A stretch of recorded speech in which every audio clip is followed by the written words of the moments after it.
summit or whatever you want to call it in Hanoi, or shortly thereafter, the president made some, I don't want to, no, I shouldn't, I don't know whether I should describe it as an offhanded comment or whether it was an irreverent comment, but he made a comment somewhat to the effect that Kim Jong-un was not aware of the situation with Otto Warmbier. And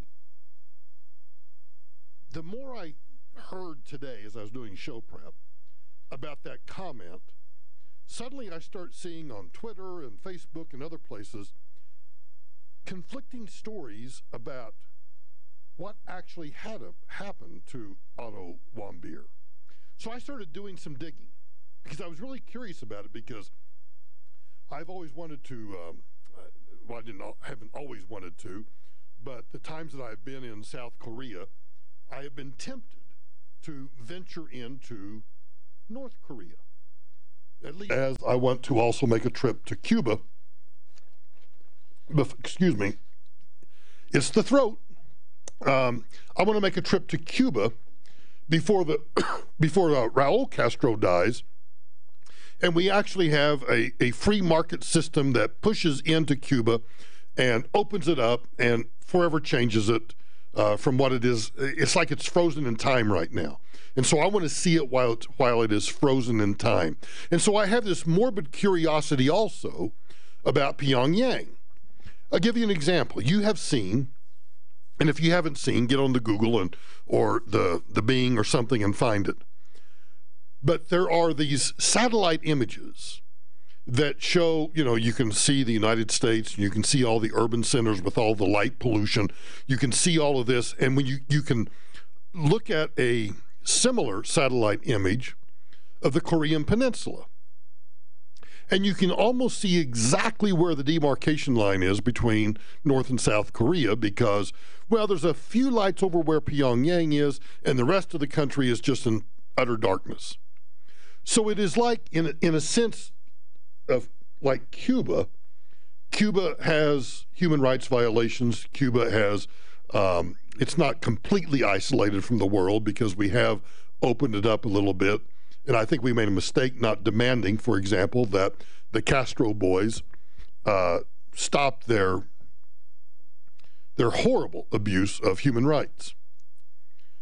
So long story short, I'm digging around today because people are upset about what the president said, saying something to the effect, I'm paraphrasing here, but saying something to the effect that Kim Jong-un did not know about the torture that took place that caused ultimately Otto Warmbier's death. Now, for those of you who don't understand who Otto Warmbier is, he is this young American student who decided to fly to Beijing. He joined up with a group, a very small group, that was going to do a tour of North Korea. Long story short, he ends up getting a conviction for some crime against the regime. That crime had something to do with, although this is questionable, had something to do with him taking, stealing, ripping down or something, a propaganda poster that was in some isolated part of the hotel where this small group of tourists were staying. Now you fast forward, so the Obama administration doesn't really do much to try to get Mr. Warmbier rescued from North Korea. They don't, I'm not trying to say that in any sort of pejorative way. I'm just saying that as a matter of fact, they just didn't do a lot to try to get Otto Warmbier out of North Korea.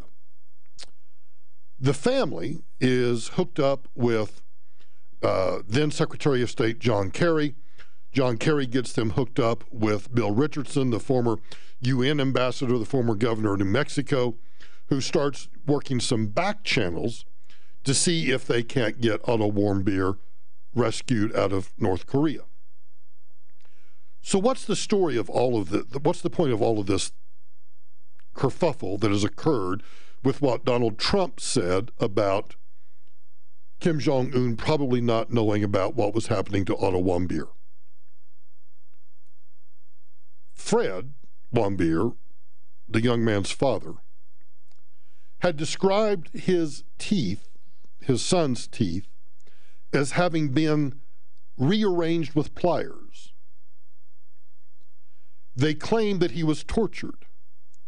They claimed that he was beat savagely, and that that was probably the proximate cause of his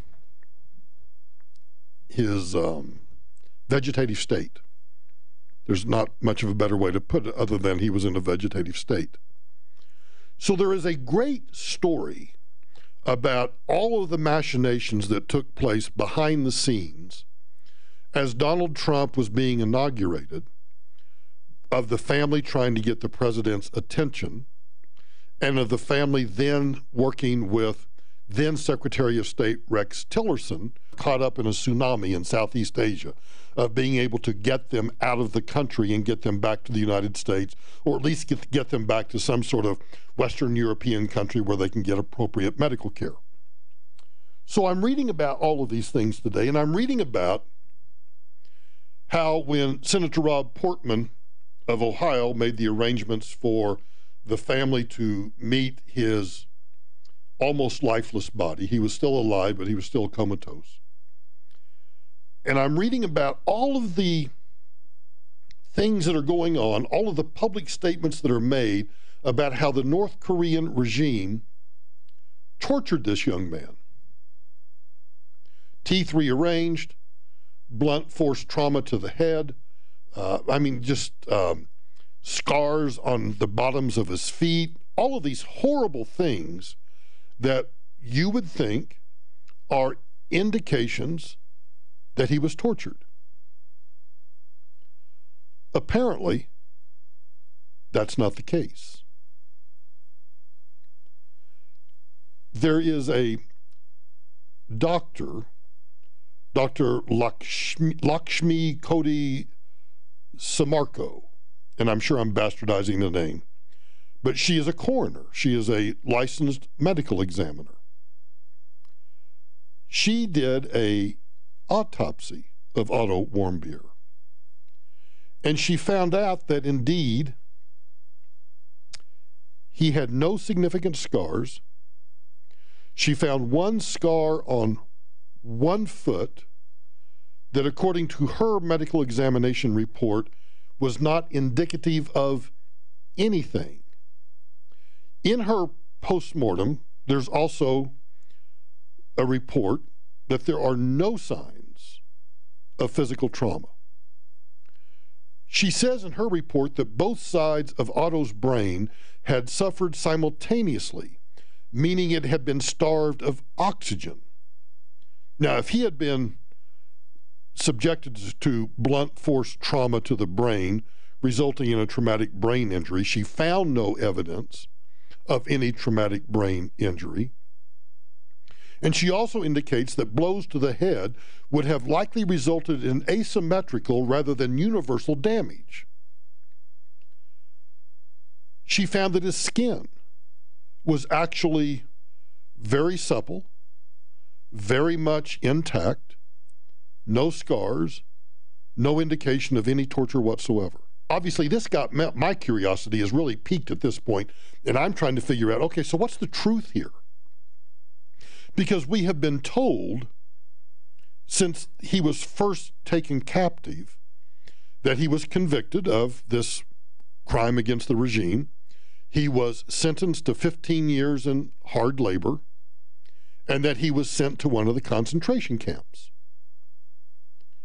Turns out that none of the American or other foreign government intelligence supports that theory at all. Yes, he was convicted. There are photographs of him in the North Korean Supreme Court. There are pictures of him putting his thumbprints on a document having to do with his conviction. There are pictures of him being dragged from the Supreme Court to what turns out to be, I would say, it's certainly not the Four Seasons, but it is a hotel where Americans or other foreigners who are either taken hostage, convicted of crimes, or for whatever reason, taken into the custody of the North Korean regime, they are not taken to one of the concentration camps where the poor North Koreans suffer and die and have to eat rats and mice just to survive, but they actually take foreigners to this hotel. And again, I'm not trying to paint a picture that this is the Four Seasons or this is, you know, the J.W. Marriott or anything. This is for North Korea just a plain kind of old hotel.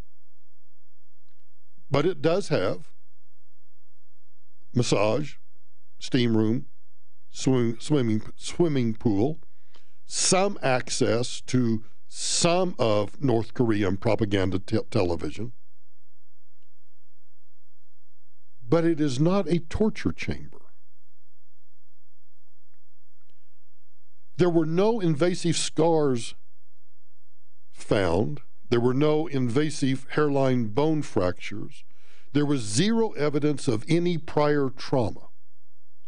The doctor, the medical examiner, says his body was in excellent condition. He had to have had round-the-clock care to be able to maintain the skin in the condition it was in. She goes on to point out that his skin was actually in such good condition for someone who was in a vegetative state that it was actually in better condition than you would find people who are on ventilators or in a vegetative state in many nursing homes or hospitals in the United States. Now, none of this is meant to denigrate our country. None of this is meant to say that, oh, the North Koreans treat people that they take into custody, foreigners that they take into custody, they treat them with great respect. But here's what it does say.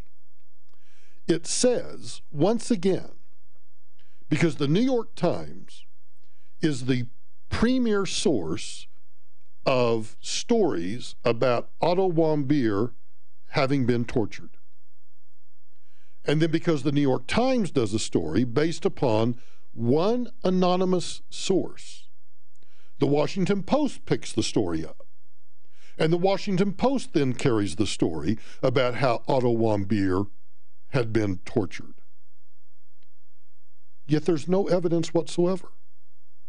The medical examiner, the autopsy, nothing indicates anything whatsoever that he had been tortured. Then I get to a GQ article where a reporter has done an in-depth, I want to say it was a 20-page article. It took me quite some time to read it and read through it thoroughly. He points out that most Americans or foreigners who have been taken into custody by the North Korean regime, many of them, I would say 80% of them, ultimately, after they are released, end up committing suicide. And they end up committing suicide because of the PTSD they suffer, not from the torture, but from the isolation and from the constant, and I guess you could call this mental torture, but from the constant interrogation, upwards of 15 hours a day, that the North Korean regime tries to interrogate these people in order to get them to finally confess to whatever their stupid crime was, stealing a poster off a wall in a hotel.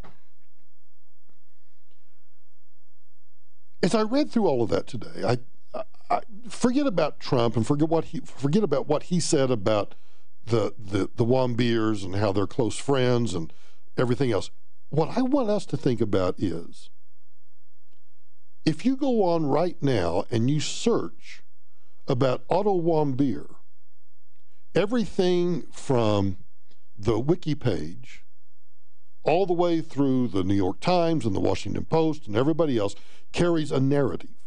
And the narrative is that he had been tortured, and that's why he was in a vegetative state when he arrived first in Japan and then later in Cincinnati. That perhaps he was in a vegetative state because he had attempted to commit suicide.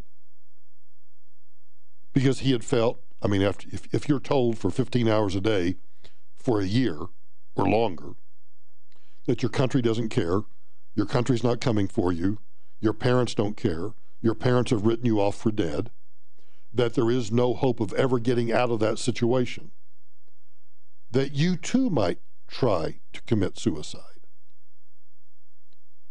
But let it be a lesson for us. And I think the lesson for us is that I don't care if it's in the New York Times, I don't care if it's in the Washington Post, is that what we're told is not always the truth.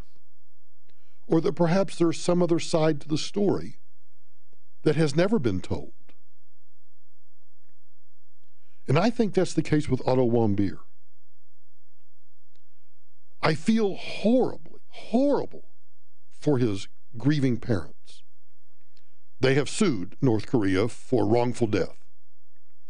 And they use some of the narrative that is used in the New York Times and Washington Post and other stories to substantiate their claim that their son was tortured.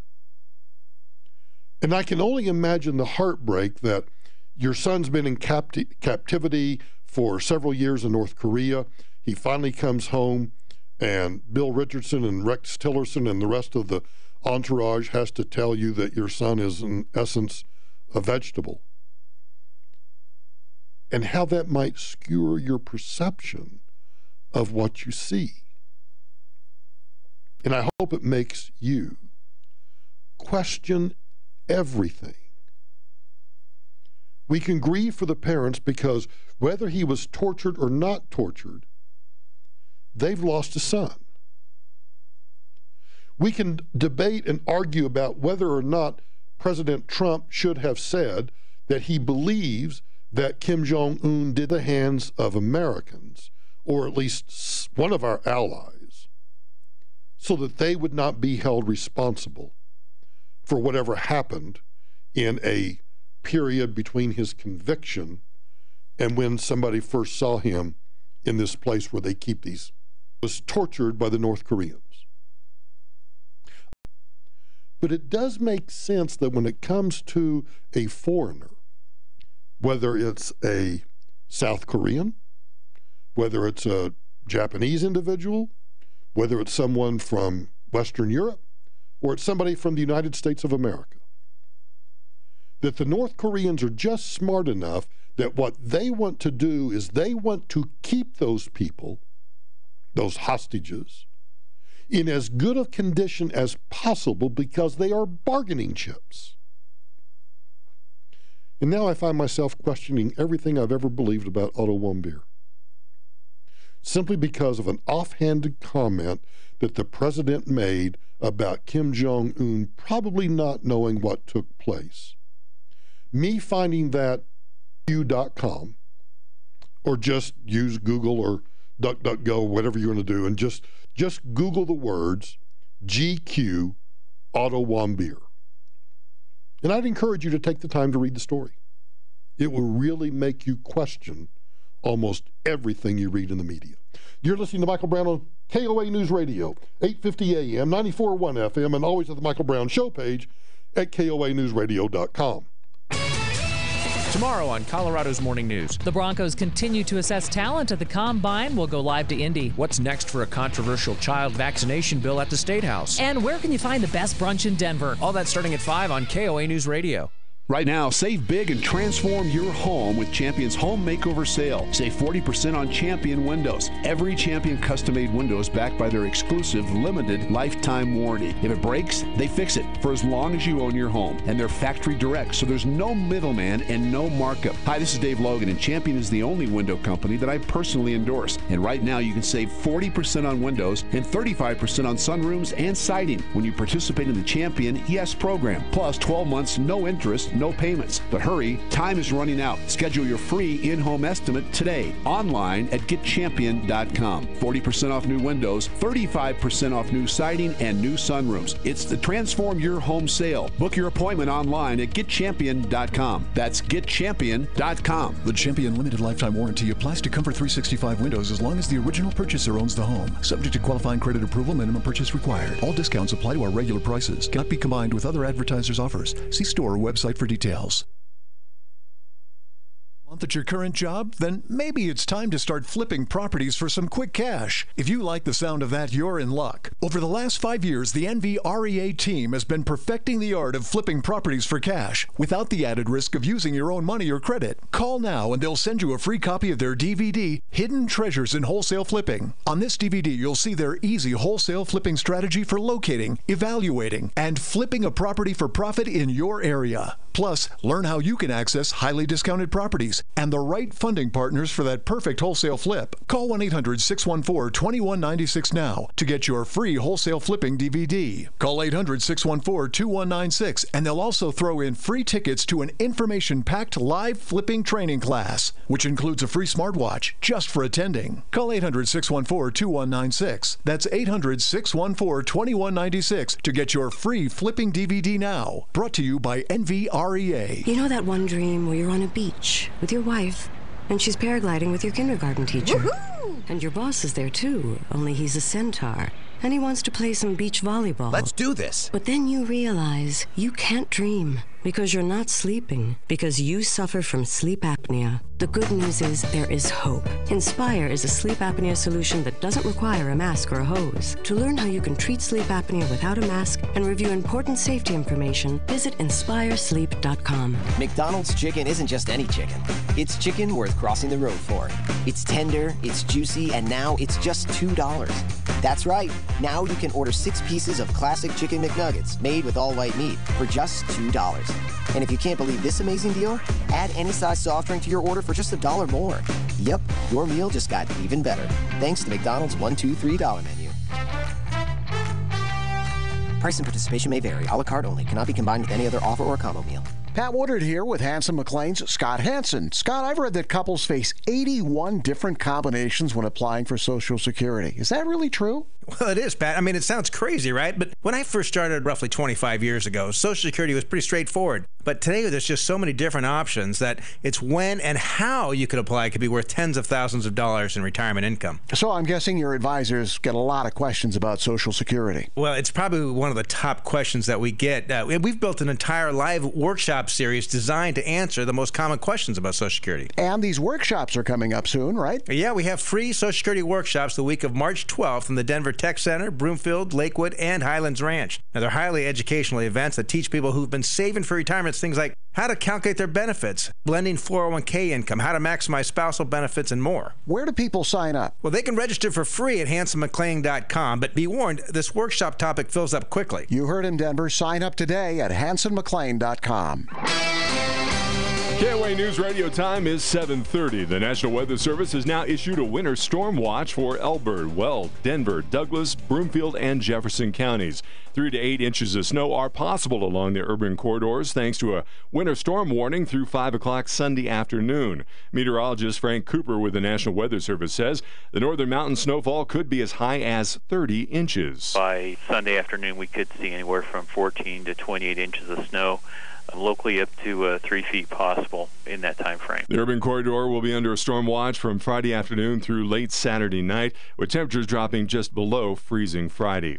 A packed hearing room at the state capitol today as the State Health and Human Services Committee has been hearing testimony on the controversial sex education bill. They're hearing from people on both sides of the issue. This bill will transform archaic and ineffective sex education practices and implement comprehensive, inclusive programming. And so I'm curious why this bill is moving through our legislatures that removes parental control. So far, more than 230 people have signed up to testify in favor and against that bill. Remember, last time they went well beyond midnight. It would be a change in requirement for sex education in schools across the state. Our next update at 8 o'clock. I'm Roger Hudson, KOA News Radio 850 AM and 94.1 FM.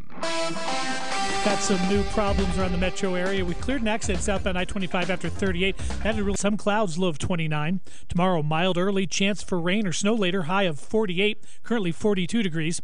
This report is sponsored by Beaver Creek. The 96-hour sale is here. Plan your getaway to Beaver Creek and stay at one of their extraordinary ski and ski-out locations.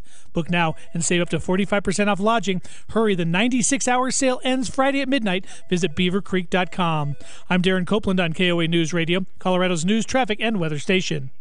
I've bought more guns at one place than any other place in my life, and that's at Gunsport in Boulder. You'll find Gunsport at 14th and Arapahoe in Boulder. Easy drive. Go up and visit the guys and tell them Michael Brown sent you. Gunsport at 14th and Arapahoe or online, gunsport.us. Come to Shane Company for a gift that's easy to love. Hi, I'm Tom Shane. And I'm Alicia, our lead designer. Jewelry essentials are classic pieces that every woman should own. They make perfect gifts because she can wear them with anything. At Shane Company, we have all the essentials. Diamond studs, diamond hoop earrings, diamond pendants, tennis bracelets, and statement rings with diamonds, sapphires, and rubies. My team is always redesigning the basics to make them anything but basic. They still look classic. Now you have a friend in the jewelry business. Shane Company and shaneco.com. Hey, it's Susie Wargin with some big news from my friends at Renters Warehouse. They've acquired and track your portfolio. With Renters Warehouse, you can easily do it all from the comfort of your own home. Heck, you can even do it from your phone. And your properties don't have to be local. They can be anywhere in the country. When it comes to unlocking the investment power of rental homes, Renters Warehouse is leveling the playing field. They have the network, knowledge, and technology to make you a rent estate mogul virtually overnight. It all starts by visiting renterswarehouse.com today. Renters Warehouse. List, rent, manage, all under one roof. Can't wait on hold? Text Michael at 56690. Now, back to Michael Brown on KOA News Radio. I remember when I lost my mind. There was something so pleasant about that place. Even your emotions having. What were you griping about before we came on air? Too many carbs, what? A bagel? And donuts. I didn't get a donut this morning. Bagels. But I honestly did. As I packed the dogs up and headed out to get a bagel this morning, I thought about going by and getting donuts. And then, you know what I decided? What? They would be crappy by the time I got in here at 7 o'clock tonight. They would. They would be crappy, right? They would be crappy. Right. So you didn't get any last night? No, I went straight home last night. I don't have time. Are you kidding? I get done here after having put up with you for 4 hours. I'm ready to go I'm ready to go overdose on sleep medication so I don't have to think about you for another, 8 hours or something. Glad I can help you sleep.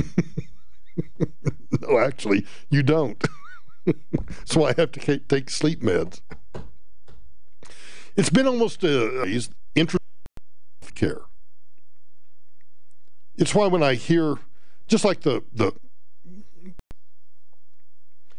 Now, the Affordable Care Act, Obamacare, increased regulation on individual health insurance companies to the point where it became something resembling a public utility. It left the bulk of the market for private health coverage intact as long as you were getting your private health insurance through your employer. If you're one of the unfortunate people who have to go buy a private health insurance plan on the market in the marketplace, you're really screwed. Today, an estimated 177 million Americans have private coverage that they have either obtained through their employer or that they have purchased in the private marketplace. But the single-payer healthcare plans that are now being put forth by the Dems under the label Medicare for All would actually eliminate the private coverage that 177 million Americans have through private coverage. That is a government takeover of health care. A Democrat from Washington, Pramila Jayapal, I'm just going to quit trying. I'm going to call everybody just like, I don't know, Tom Smith, Michael Brown, or just, Betty Boop. He said this week when announcing House Democrats' new Medicare for All bill that the plan would, quote, mean a system where there are no private insurance companies that provide these core comprehensive benefits that will be covered through the government. So we finally reached it. It took us 9 years, almost a decade, but we have finally reached the point where the Democrats are comfortable in saying, yes, we're going to eliminate the private coverage that 177 million Americans have, and we're going to put together a government-run healthcare system. Now, this Goober's plan would allow for the creation of a secondary market for supplemental coverage. You know, like when you turn 65 and you have to, well, you don't have to, but 65, you generally have to take Medicare. And then suddenly you get all these flyers in the mail from, oh, maybe I know what I'm talking about because I get them all the time. From AARP, I've been getting the AARP craps for the last 15 years. Yep. Get your Medicare supplemental plan B, XYZ, whatever here. Why do you think it is that suddenly the Democrats believe that offering Medicare for all, eliminating private health insurance, that this is the prime moment to push that through? Well, let's go back in history. If we go back the 9 or 10 years to when Obamacare was being implemented, all of the shrillness from the Republican side about a government takeover of health care was too much too soon. Now, I always believed, and I still believe, that the whole purpose of Obamacare was to get us to this point. The purpose of Obamacare was to make Americans get to the point where, well, yeah, I like the idea. Because let me, I guess, slow down. Think about the phrase pre-existing conditions. Prior to Obamacare, I doubt that was much in the lexicon of very many Americans. Oh, we understood that if we moved from employer to employer, or if we had to go on to COBRA, and then from COBRA on to private insurance, that there might be instances where people were unable to get coverage for a pre-existing condition. But when you have this kind of symbiotic relationship between politicians and the media, and they start talking about how awful it is that somebody that has a pre-existing condition can't get coverage. Well, first of all, that's a lie. You have a pre-existing condition, you can get coverage, but it may cost you out the wazoo. And that only makes sense. Because if you've dropped your insurance or you've moved from employers, which I think is one reason why you should have portability of insurance from employer to employer, suddenly the lexicon of pre-existing conditions became something that, oh, that sounds great. Why, we should make the insurance companies cover pre-existing conditions. Nobody ever stopped and thought about, at least on the political side, what is the cost to the insurance company if think in terms of the soundbite patient? Make your move, take your 1 step, 2 steps, your 1 incident of terrorism, whatever it might be, sit back, let it percolate, let the lexicon, let the language change. Let people start thinking about, oh yeah, I'd like to have pre-existing conditions covered. And then, as that pot begins to boil, you reach the stage where, boom, the 2018 election gives you control of the House, and now you know you can make your next step because you have the useful idiots like Alexandria Ocasio-Cortez, my favorite sweetheart, in case, what's that guy's name, Jeremy? In case Jeremy's listening? I don't remember. I don't remember either. So now she introduces into the language Medicare for all. Because who doesn't love Medicare? Well, I could probably name you about 40 or 50 people that I know that don't love Medicare. But think of just the phrase, how it rolls off, Medicare for all. Well, if we're going to be providing Medicare right now and Medicaid, why don't we just go ahead and take that final leap and just provide Medicare for all? You know, the problem with that whole concept is something that I rarely, if ever, hear anybody talk about, and that is this.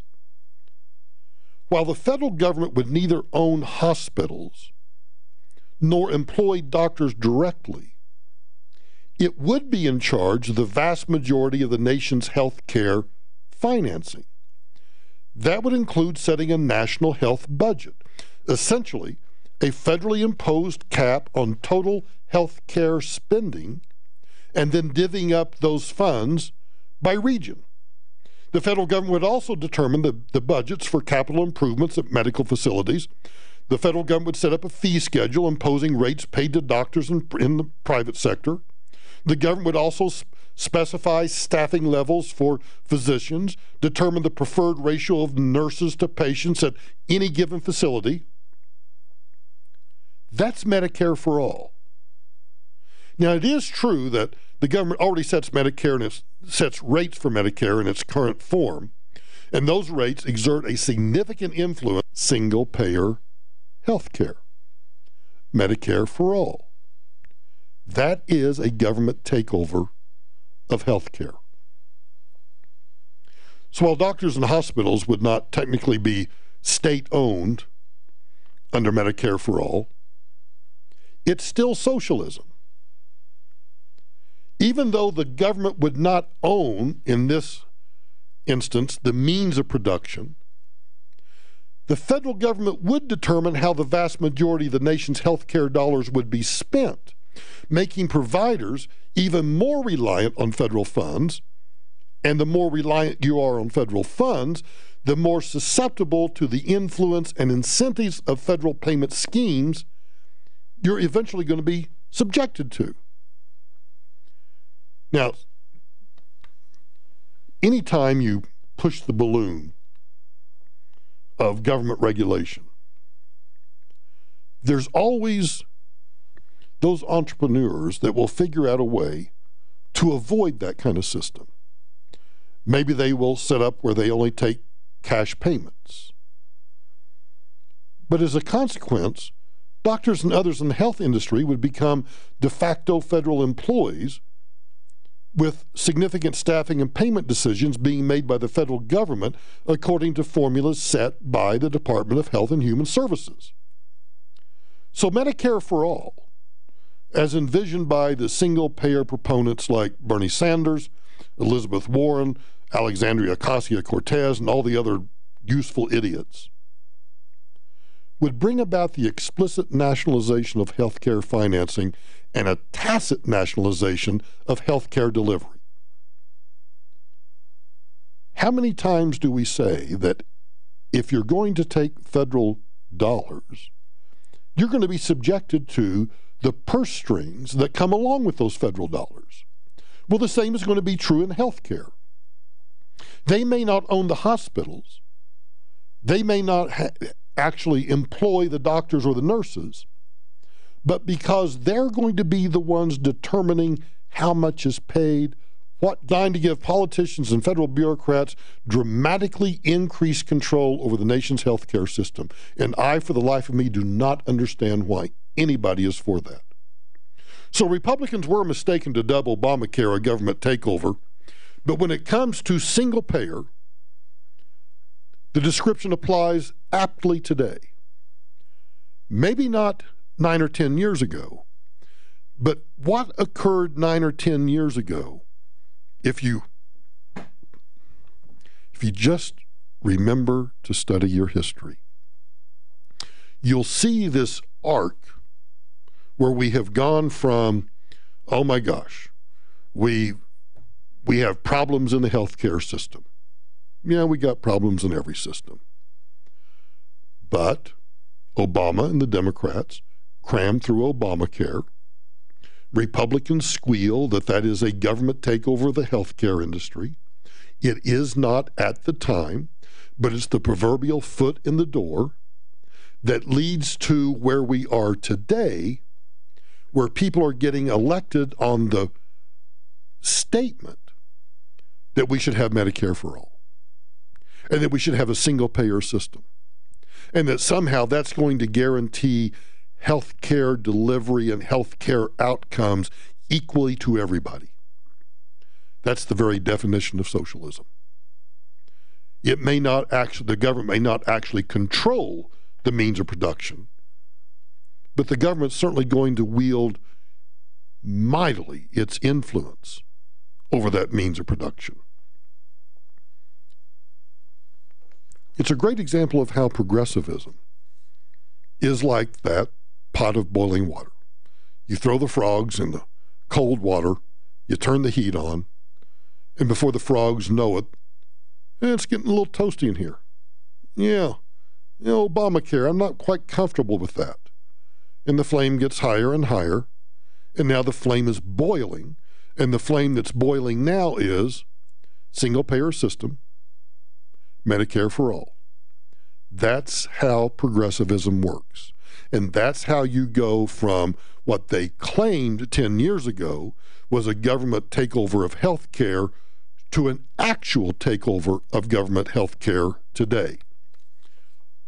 As long as we're doing the civics lesson, actually a political science lesson, let's do a civics lesson. What's keeping that from happening? What's keeping Medicare for all from becoming a reality? Divided government. Democrats control the House. Republicans control the Senate. The White House is in the hands of the Republicans. And so if you want to understand what the founders meant when they designed a system to slow down the emotions, to slow down the craziness that might evolve out of the House of Representatives, this is exactly the kind of example that they were thinking of. Now, they weren't thinking necessarily of government-run health care, but they were thinking exactly of how emotions run high, the electorate gets fooled, the electorate gets convinced that somehow this is a great idea, and the only brakes that we have in place to keep it from happening are 53 U.S. senators. That's it. So when you think that the system that was designed by the founding fathers tends to muck things up, tends to slow things down, that's exactly what it was designed to do. That's exactly why we have a bicameral legislature. That's why we have a House of Representatives elected every 2 years. That's why we have a Senate that is elected 1/3 every 6 years. It keeps crap like Medicare for all from getting shoved down our throats.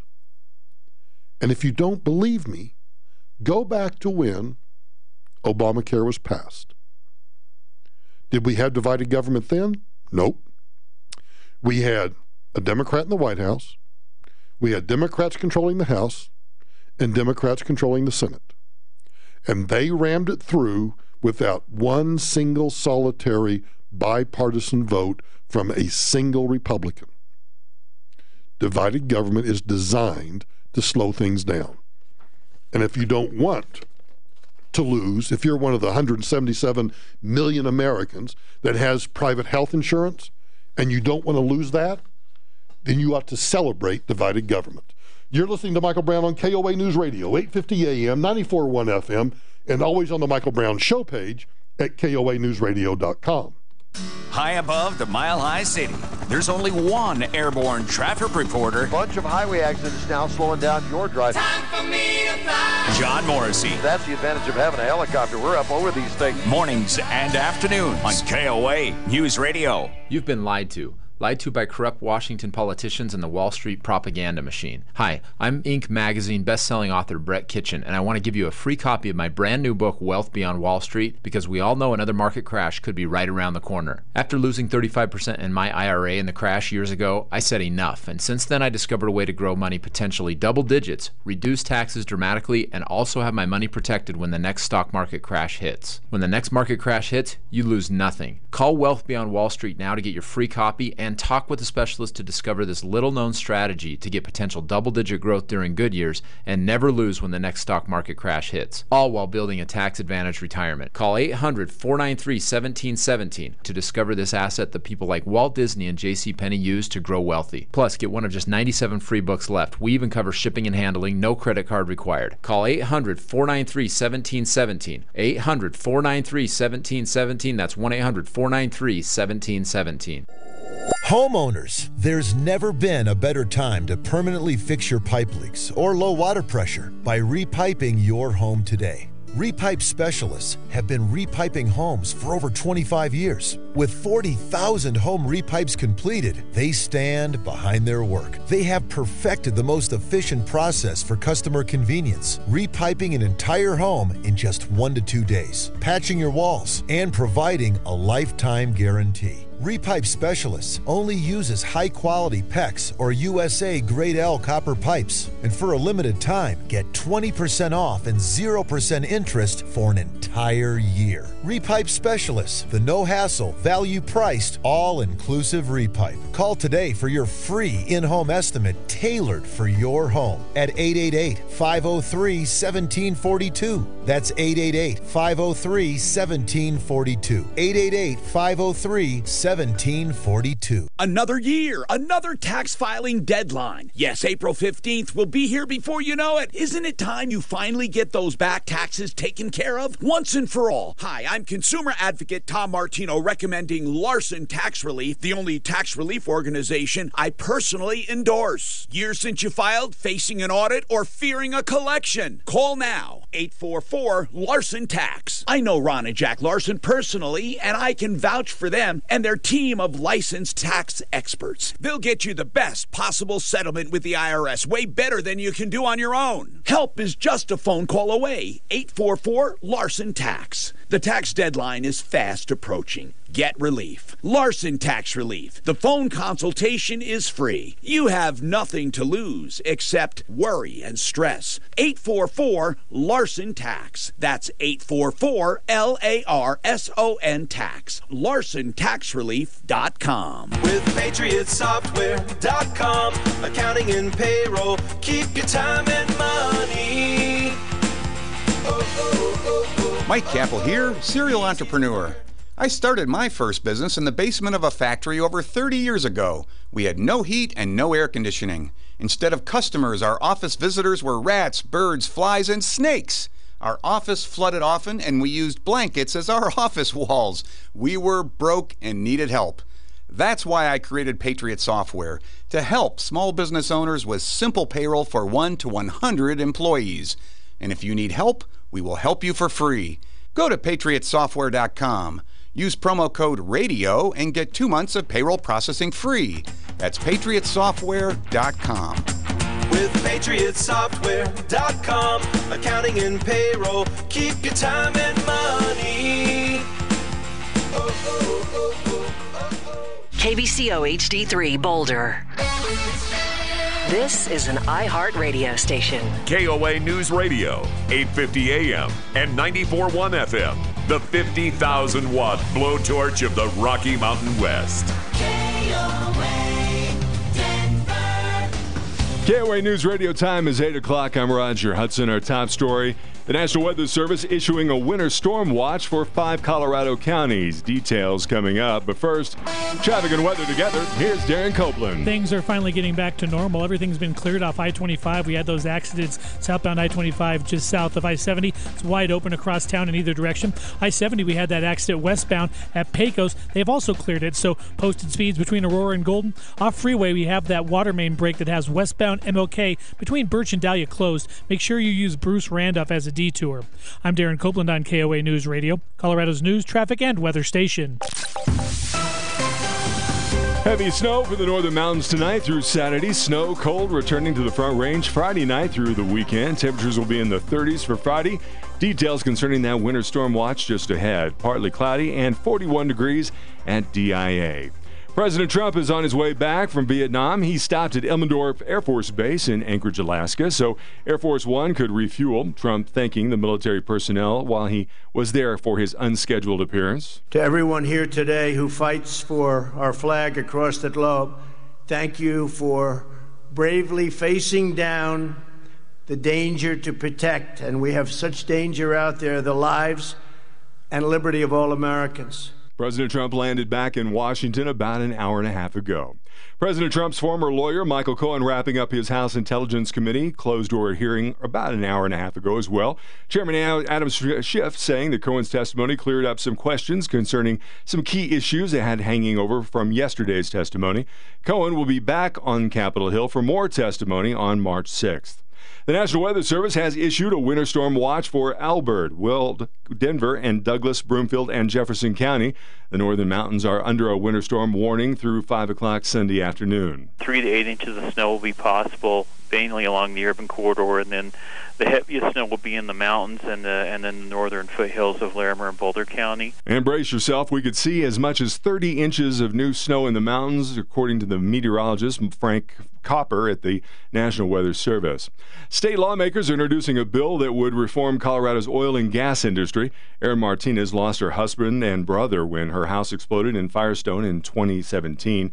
She says natural gas leaking from an abandoned well saturated the soil near her home. This gas collected in my basement after a well that had been shut off, had been a shut-in well for about a year, was turned back on.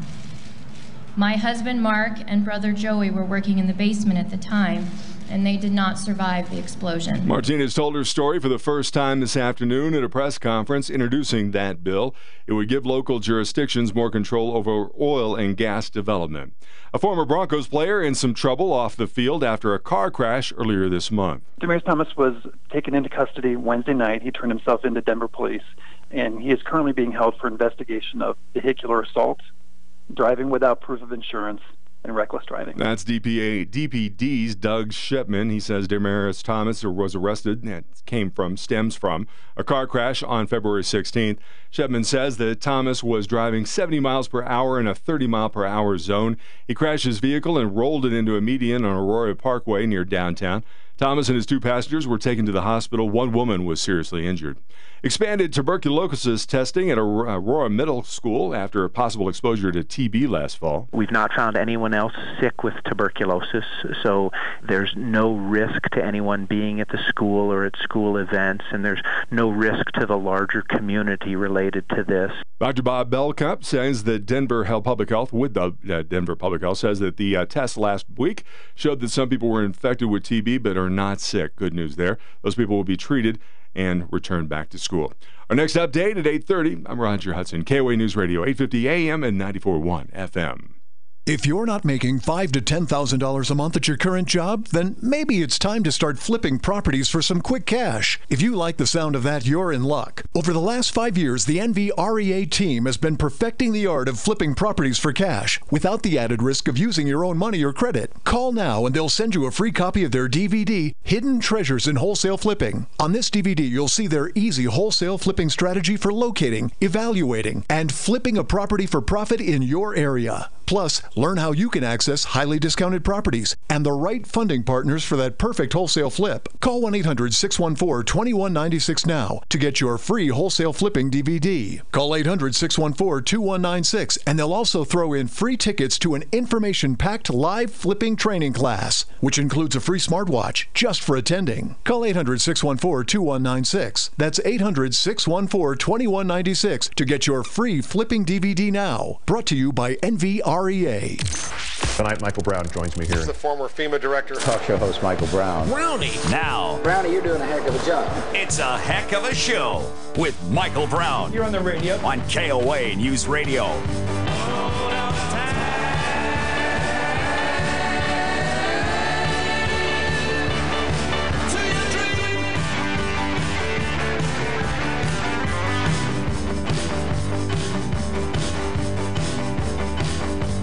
No matter how much we understand history, no matter how much we pay attention to history, we just continue to repeat the same dumbassery over and over and over again. Oregon, seems to me we do a lot of stories about New York, Oregon, California, Colorado. We're all turning into idiots. Oregon decided they're going to impose statewide rent controls. Oregon lawmakers are considering a measure that would make it the first state to impose mandatory rent controls. It would stop landlords from ending month-to-month leases without due cause. It also limits rate hikes to only once per year. The Senate passed the bill last week, and it's expected to pass in the House as well. And Governor Kate Brown said she's looking forward to signing it if it makes it to her desk. Rent control has become a priority for Oregon due to housing shortages and quickly increasing rents. Let's just pause a moment. Let's just pause a moment. So Oregon claims that they have, what she really meant to say was, Oregon claims to have an affordable housing shortage. How is imposing rent controls going to increase the inventory of affordable housing? Somebody doesn't understand their economics. With some people saying their rent has gone up by as much as 100%. Oregon was ranked as the second top moving destination in 2018, according to United Van Lines. In fact, Oregon's House Speaker said the state would have to build 30,000 housing units a year just to meet the state's current deficit and handle the influx of people. Again, it's a great example of something that sounds really, oh my gosh, why rent's too damn high. Remember that guy from New York? The rent's too damn high. So now we've got the phrase, we lack affordable housing. Maybe that's because the people that make money on housing understand they can make money on regular housing as opposed to government subsidized housing. And all of the minutia and regulations and control that comes with that. Or politicians are now capitulating to, oh my gosh, my rent doubled over the past year. You see, rent control provides a classic example of the distortions created by price controls. Now, I know there are different kinds of rent control, but they all take the shape of legally imposed below market rates for rental housing. The results of doing that are well documented and they're actually perverted. First, a shortage of rental units arises as landlords become less interested in renting at below market rates. Instead, the landlords choose to live in the units themselves, rent them to relatives, or just out and out sell them. How does that increase affordable housing? If people are bitching about their rents have gone up too much, and a landlord, let's don't use the phrase, let's use the phrase property owner, because that's what we're really talking about. A property owner looks at what the rental market is and makes a decision. Oh, if I move out of this house, I can rent it for a boatload of money. Now, that presupposes that when you move out of the house, you've got some place to go, or that you understand the economics and you can rent something for X number of dollars, and you can sell it for X number of dollars, or rent it for X number of dollars, and you can go somewhere else for Y number of dollars. So you still have a profit margin. There's a delta there that you can still enjoy a little bit of income from.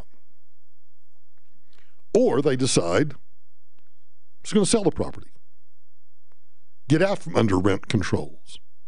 Because if I'm limited on what I can rent my privately owned property for because of government fiat, then I will no longer rent it.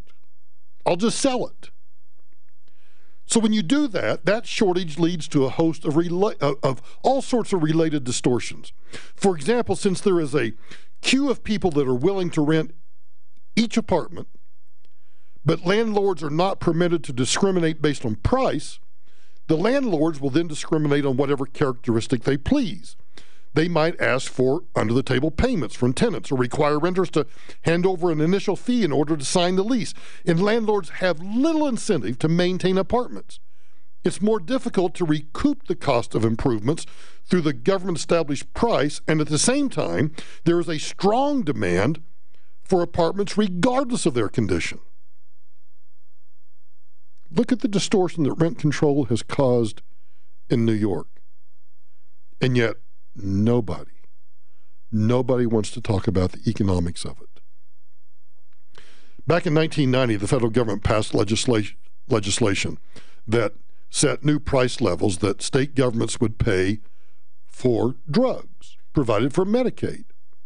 Now, the rules varied across drugs, but in some cases, Medicaid was entitled to pay no more than the lowest price that the drug company charged to any other customer. Now, that on its face sounds reasonable, right? But it distorts incentives in the drug market. Medicaid uses the existing network of chains and pharmacies to distribute drugs to its members, but many of those organizations do not have the scale to bargain for good prices, nor the control to influence the prescribing physician. In those circumstances, they would not normally get the lowest price in the market. That goes to large buyers and HMOs or others who can move market share. Think back. I made the comment to Tamara this afternoon. I forget what, there was something on the news. She'd gotten back from school and was cooking dinner, and I know, she sat down and she asked, "What's the outrage for today?" I'm just like, it took me a second. What do you mean, what is the outrage of the day? And then it dawned on me. She's been in the school building all day long. She hasn't heard the news. And from her perspective, which I think is a very valid perspective, what is the outrage of the day? What do you think it is? I had to stop and think for a second. I really wasn't quite sure. And then that led to a whole discussion about Otto Warmbier. Told her the story that I told you in the 7 o'clock hour. And then I made this comment, and I think it's true. In fact, I know it's true. The longer you live, the more you begin to see history repeat itself. Because I can remember when Richard Nixon imposed price controls. Oh my gosh, inflation was out of control. We had to impose price controls. He imposed price controls on the cost of gasoline so that when you went to the... and I know that. Didn't that sound good to you right now? Well, not right now, because gas is really at pretty much all-time lows. But let's just say that that premium unleaded is going for $4 a gallon, $5 a gallon. I bet there are a lot of you who would think to yourself, I could sure go for some price controls right now. Do you know what the effect of price controls on gasoline was back during the Nixon administration? Well, first of all, it distorted the supply, because if you can only sell your barrel of oil or your processed gasoline for X number of dollars, but you know that the value of that is much greater than whatever the price control was, you're going to keep that product out of the marketplace. Because you know eventually, if you understand history, you know eventually that they're going to lift the price controls, which is exactly what the Nixon administration did. They lift price controls, and what happens? The price of gasoline that everybody was, well, I'm so happy because it's, I don't know what it was, 50 cents a gallon or something, some stupid amount. Yeah, as soon as the price controls were lifted, boom, $1 a gallon or something. Price controls, rent controls distort the marketplace. And I understand if you're economically ignorant, that the idea of living in a place like Denver, Colorado, where, well, housing prices are somewhat leveling off. But when you look at what the marketplace is doing in Colorado, for those of you who don't live in Colorado, let me just describe it to you, because I think it's hilarious. It's like, we've seen this one-act play before. So housing prices start to increase rapidly in Colorado. So then all the developers move in, and they start building just apartment complex and condo complex after condo complex after apartment complex. I mean, there are cranes everywhere. They're just going up like crazy. Now, what's going to happen?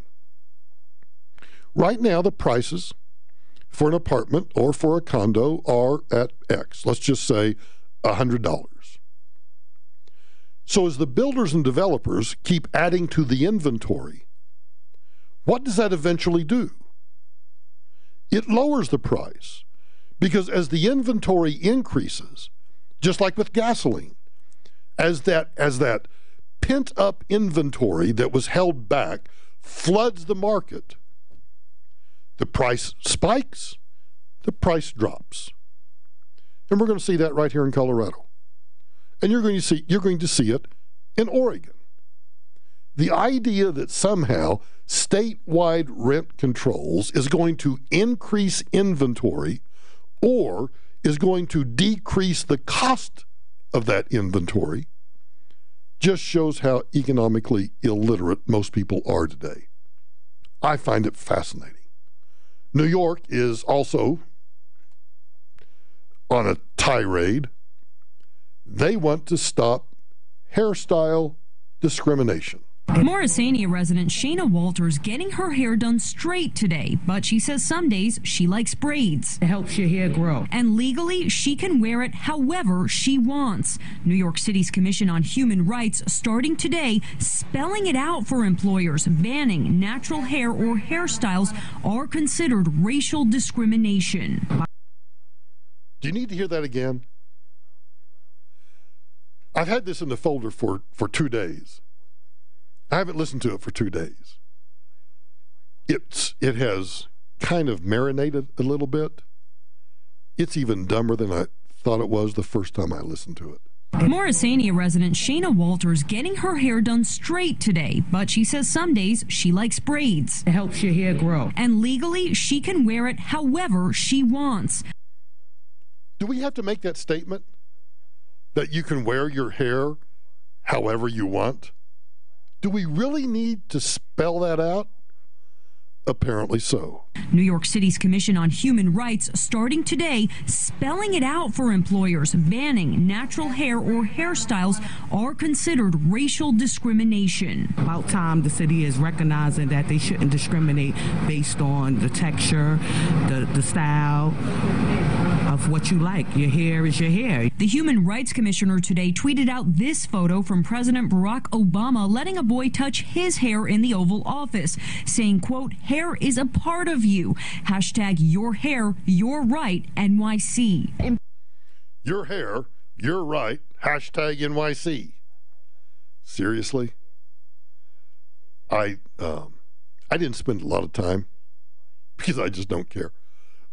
But I didn't spend very much time at all trying to figure out how big of a problem is this in the Big Apple. How big of a problem is it that employers say, well, yeah, you can't wear dreadlocks or you can't wear braided hair, you can't wear your hair natural, you can't. Seriously? It's 2019. Do we really need the Human Rights Commission of the City of New York telling employers, you got to let your workers wear their hair naturally?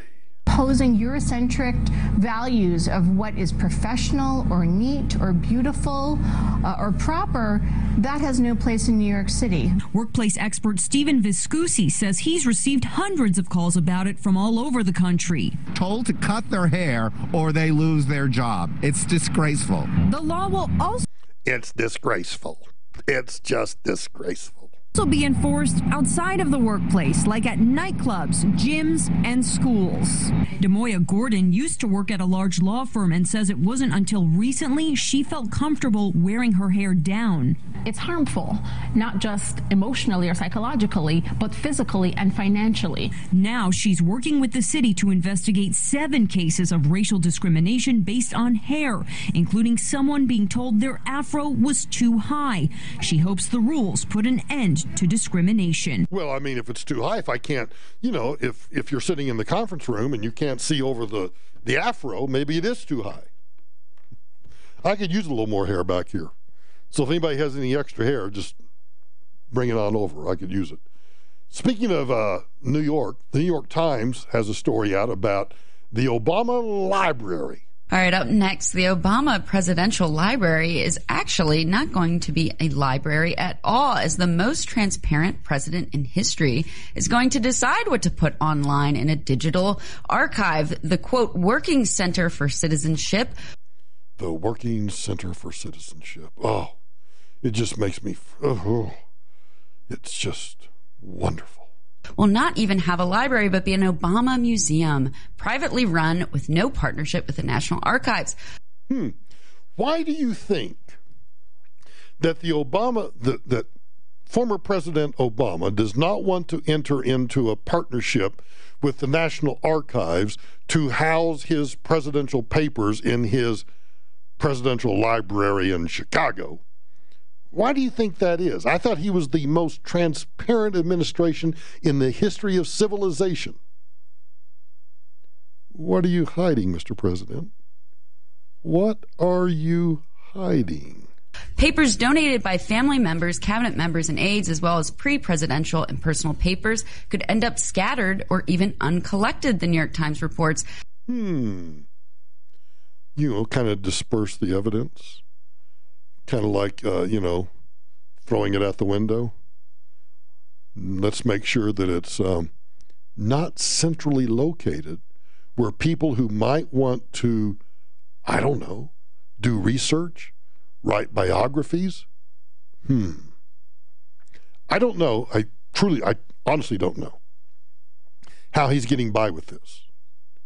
Because I thought the Presidential Papers Act dictated what he could and could not keep confidential. And there's a time period. All presidents are allowed to keep a lot of their correspondence, their internal memos about debating this or that about a policy. They're able to keep those confidential for a couple of decades. But this idea that you're not going to partner with the National Archives to centrally locate all of your papers so that historians can go do their research strikes me as, typical Obama. The absence of a true Obama presidential library will have the effect of discouraging serious and potentially critical research into the Obama presidency, said historian David Garrow. Matt, in other words, down the memory hole it goes. Who would want to research the Obama presidency? It's an utter failure. We just left that in for giggles and grins. Yeah, it's an utter failure. I don't know. Who would want to do it? He is the gift that keeps on giving. And in fact, when we get back from the break, we're going to talk a little bit about the hearing, the Cohen hearing again, primarily not because of anything Cohen said, but I want to use the hearing, and it's a fairly lengthy soundbite, but we're going to work our way through it. Because if I've said 1,000 times, I've said it 10,000 times, these hearings are a big, giant charade. And everybody's all dithering over the fact that, you'll hear Jim Jordan in just a minute ask Michael Cohen about who he talked to or what he talked to Adam Schiff, or he talked to Elijah Cummings about his testimony. And everybody in the networks have been talking about this particular soundbite. I find it quite, kind of boring. But I'll explain why it's boring and help you the next time there's a hearing that the cable channels go wall to wall with. I'm going to help you understand how to watch those and to understand what goes on behind the scenes. That's coming up next. You're listening to Michael Brown on KOA News Radio, 850 AM, 94.1 FM, and you'll always find me at the Michael Brown Show page at KOANewsRadio.com. Tomorrow on Colorado's Morning News. The Broncos continue to assess talent at the Combine. We'll go live to Indy. What's next for a controversial child vaccination bill at the State House? And where can you find the best brunch in Denver? All that starting at 5 on KOA News Radio. Hey, it's Michael Brown for Gunsport at 14th and Arapahoe in Boulder. You know, Gunsport is my favorite gun store, and it ought to be your favorite gun store, too. Gunsport's got a wide selection of guns, ammos, knives. Gunsport's got everything that the sport shooter or the self-defense advocate needs. You know, I have literally bought more guns at Gunsport than any other single gun store in my entire life. I bet I've got more than a dozen of my firearms right up at Gunsport. And now there's another reason for you to drive up to Boulder and meet the guys at Gunsport. Gunsport is having a sale. All store-owned bolt-action rifles. You're only going to pay 5% above cost on all gun store-owned bolt-action rifles. You know, you're not going to find a better deal on bolt-action rifles than at Gunsport. 5% above cost. You ought to get up there right now. The sale starts Friday and runs through the end of the month. So if you're looking for a great deal on bolt-action rifles, get up to Gunsport or gunsport.us. Are you taking Viagra and tired of paying $60 per tablet? Marley Drug has generic Viagra for just $10 per tablet. $10 for generic Viagra is a savings of $50 per dose. Call now, 800-513-2150, and get free shipping on all orders of 10 tablets or more of generic Viagra. Marley Drug is a Colorado licensed pharmacy. Call now, 800-513-2150. 800-513-2150. Again, 800-513-2150. If you're not making $5,000 to $10,000 a month at your current job, then maybe it's time to start flipping properties for some quick cash. If you like the sound of that, you're in luck. Over the last 5 years, the NVREA team has been perfecting the art of flipping properties for cash without the added risk of using your own money or credit. Call now and they'll send you a free copy of their DVD, Hidden Treasures in Wholesale Flipping.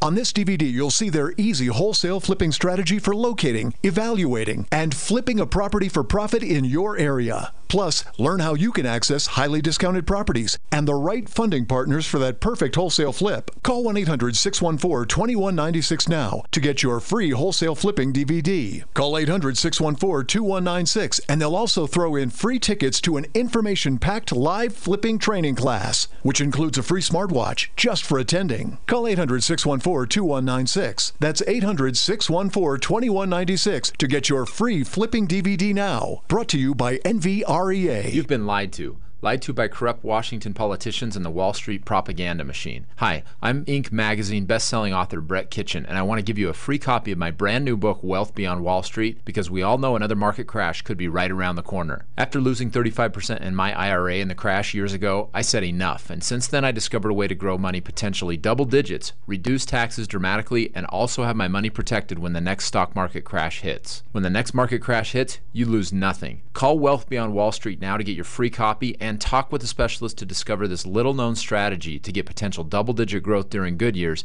and never lose when the next stock market crash hits, all while building a tax-advantaged retirement. Call 800-493-1717 to discover this asset that people like Walt Disney and JCPenney use to grow wealthy. Plus, get one of just 97 free books left. We even cover shipping and handling, no credit card required. Call 800-493-1717. 800-493-1717. That's 1-800-493-1717. You know, if your business is not getting leads and traffic through your website, if your company has a lousy rank in Google, then I want you to call the digital marketing experts that I'm using to build my new website.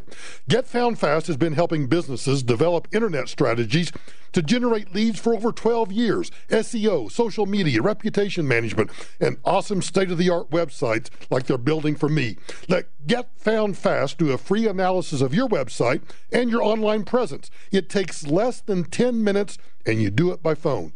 Go to getfoundfast.com. That's getfoundfast.com. KOA News Radio time is 8:30. The National Weather Service has issued a winter storm watch for 2 additional counties, Boulder and Larimer counties. So they now join Elbert, Weld, Denver, Douglas, Broomfield, and Jefferson counties for a winter storm watch that will continue through Sunday at 5 o'clock. Today marking another contentious hearing at the Colorado Legislature concerning a bill that would require school districts who provide sex ed courses to teach comprehensive curriculums that would include options other than abstinence. More than 200 people have signed up to testify on both sides of that bill. I want to be clear, 1032 does not mandate sex education for students. And whether or not sex education happens is and will continue to be up to the districts, schools, and parents. Our current program is yielding great results that are better than the nation's. That is something to be proud of. If it ain't broke, don't fix it. Governor Polis has not signaled whether he would sign that bill if it comes across his desk. Democratic presidential hopeful Cory Booker is rolling out a marijuana bill. The New Jersey senator introducing legislation today to legalize pot nationwide. Following 2020 contenders Bernie Sanders, Elizabeth Warren, Kamala Harris, and Kristen Gillibrand are among the senators co-sponsoring that Marijuana Justice Act. Our next news update at 9 o'clock. I'm Roger Hudson, KOA News Radio, 850 AM and 94.1 FM. An excellent drive around the metro area. No problems to report in either direction across town on I-25.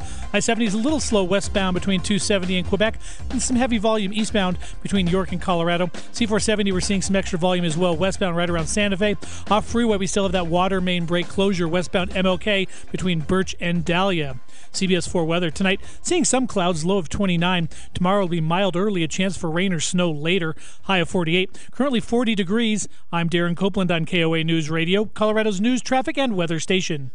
iHeartRadio makes it simple to find a podcast for whatever topic interests you. And the hottest topic right now, true crime. So, iHeartRadio declares this week True Crime Podcast Week. Get ready to discover something new, like Monster, Zodiac Killer. He seems to crave publicity. Dr. Death, Over My Dead Body, The Dropout, Dirty John, My Favorite Murder, and others. True Crime Podcast Week. Let iHeartRadio be your podcast player. iHeartRadio, your music, your stations and podcasts too. All free. iHeartRadio.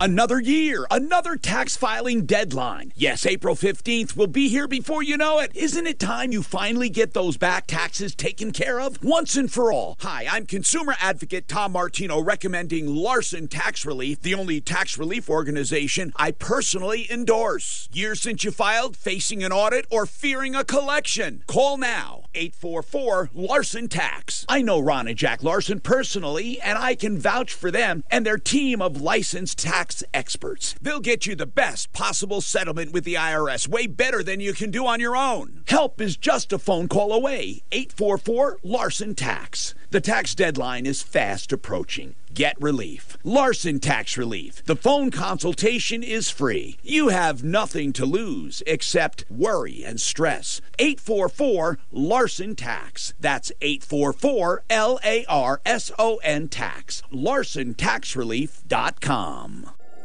Homeowners, there's never been a better time to permanently fix your pipe leaks or low water pressure by repiping your home today. Repipe specialists have been repiping homes for over 25 years. With 40,000 home repipes completed, they stand behind their work. They have perfected the most efficient process for customer convenience, repiping an entire home in just 1 to 2 days, patching your walls, and providing a lifetime guarantee. Repipe Specialists only uses high-quality PEX or USA Grade L copper pipes. And for a limited time, get 20% off and 0% interest for an entire year. Repipe Specialists, the no-hassle, value-priced, all-inclusive repipe. Call today for your free in-home estimate tailored for your home at 888-503-1742. That's 888-503-1742. 888-503-1742.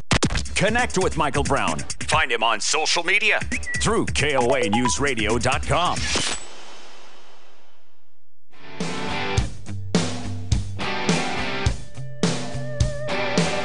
You were raised on an asphalt farm. Ain't never heard a rooster crow. Never walked barefoot by a river. Felt the mud up between your toes. You never rolled in the hay. You never thrown it in four-wheel. Climb up on in here, girl. Let me show you how country feels. Put your hair down, hair down. At the Michael Cohen hearing, Mark Meadows, who is the chairman of the Freedom Caucus, had a black staffer sitting behind him. Rashida Tlaib, however you pronounce her name, who is a Democrat from Michigan, goes on a tirade basically calling Mark Meadows a racist and saying that the black woman sitting behind him was nothing more than a prop. Mr. Cohen, with this, do you think the President of the United States is making decisions in the best interest of the American people? No, I don't. Especially those you said that he used horrible words about, like African Americans, Muslim Americans, and immigrants? Yes. Just to make a note, Mr. Chairman, just because someone has a person of color, a black person working for them, does not mean they aren't racist. Just because someone has a person of color working for them does not mean that they aren't racist. A direct slap at Mark Meadows as the young black woman sits behind him in the middle of this hearing. Now, I know what the Congresswoman is trying to do. She's trying to somehow paint Donald Trump as a racist, and she's going to use Mark Meadows to do that. And it is insensitive that some would even say it's the fact that someone would actually use a prop, a black woman, in this chamber, in this committee. Oh, she's upset. You can hear it in her voice. She's so upset that on the Republican side of the aisle, there is a black woman sitting behind a white congressman. And somehow, I guess that's triggered her. That has made her very, very upset. It's about to make Mark Meadows upset, too. Is alone racist in itself. Having that woman sit there is, according to her, racist in and of itself. Think about that. This is how utterly ridiculous it has become when we scream racism at every little turn. Donald Trump is setting Mr. Chairman, I ask that her words be taken down. President, I reclaim my time. Mr. Chairman, I reclaim my time. She's been listening to Maxine. I reclaim my time. A president, Mr. Chairman, the highest office can be attained. Mr. Chairman, the rules are clear. Activity. Cover up and hold on to business assets to break campaign finance laws and constitutional clauses. What we have here, Mr. Chairman, is criminal. What I find so far we're a minute into this. Have you heard a question other than the initial question to Michael Cohen about whether or not Donald Trump was a racist? Have you heard anything else? No, she's just on a screed. She's just screaming. That's all she's doing at this point. Conduct and the pursuit of the highest public office by Mr. Cohen and Individual 1. I hope that the gravity of this situation hits everyone in this body, the court report, and in Congress and across this country. Thank you, Mr. Chairman. I yield the rest of my time. Mr. Chairman, I ask that her words, when she's referring to an individual member of this body, be taken down and stricken from the record. I'm sure she didn't intend to do this. Oh, now he's just being polite. She intended to do it. But if anyone knows my record as it relates, it should be you, Mr. Chairman. Mr. Chairman, I would like to... Hold on. I want the words read back. No. We want to know exactly what she said me. About a colleague. Excuse me. Would you like to rephrase that statement, Mr. Lee? Now, you notice in the background, you heard some people saying, we want to hear what she said again. Read it into the record. We want to hear it, although it's already in the record. We want to hear it again. Have her read back exactly what she said. Now, Elijah Cummings, who is the chair of the committee now, since the Democrats have taken over, is not going to do that because he knows exactly what she said. And I happen to believe that Elijah Cummings thinks that what she said was inappropriate, in violation of the House rules. But he's going to give her the opportunity to walk back those remarks. Thank you, Mr. Chairman. I can actually read it from here. just to make a note, Mr. Chairman, that just because someone has a person of color, a black person working for them, does not mean they are racist. And it is insensitive that someone would even say racist, say it is racist in itself, and to use a black woman as a prop to prove it otherwise. How is not claiming that using a black woman as a prop, how is it that is not racist? I think that is, first of all, forget that she's black. She's a woman. And you're saying that she's a prop, even though she's a member of his staff, even though she has every right to sit behind him, just as she has her staff sitting behind her. And most of her staff is black. Are they props? This is theater of the absurd. And I can submit this for the record. If a colleague is thinking that that's what I'm saying, I'm just saying that's what I believe to have happened. And if, as a person of color in this committee, that's how I felt at that moment, and I wanted to express that. But I am not calling the gentleman, Mr. Meadows, a racist for doing so. I'm saying... But she just did. She just called him a racist. And having a black woman sit behind him as a prop does not mean that you are not racist. In other words, you're using her as a prop to somehow hide your racism. It's exactly what she meant. That in itself, it is a racist act. Well, I hope not, Mr. Chairman, because I need to be clear on this particular... Mr. Chairman... Mr. Meadows, wait a minute. I've defended you with false accusations. Mr. Meadows, I'm the chair. Yes, sir, you are. Thank you. Right. I will clear this up. I'm going to clear this up. Now remember, this is all playing out in front of a national television audience. What does this have to do at all with getting to the truth about anything that Michael Cohen has been lying about for the past 2 years, or longer than that? Nothing. It's all theater. It's all just about party politics. There's no desire for the truth. There's no desire for, Cohen, it's funny if you watch this video. Cohen's sitting there just like he's at Wimbledon. His head's just going back and forth, back and forth. He's just watching this, probably thinking to himself, I'm going to prison in a couple of weeks. And here are these people sitting up here griping about, here's a black woman accusing another black woman of just being a prop for a white guy, and they're coming after me. Yeah, I know I lied to Congress, but have these members of Congress ever listened to themselves and the things that they say? Yeah, probably not. Now, Ms. Tlaib, I want to make sure I understand. You were not intending to call Mr. Meadows a racist, is that right? No, Mr. Chairman, I do not. Your Honor, objection, leading the question, leading the witness. You're leading the witness here. You know exactly what she said. Not only did she say it once, she read it again into the record, said exactly the same thing twice in a row, called the young black woman a prop, and said having a prop behind you doesn't keep you from being racist.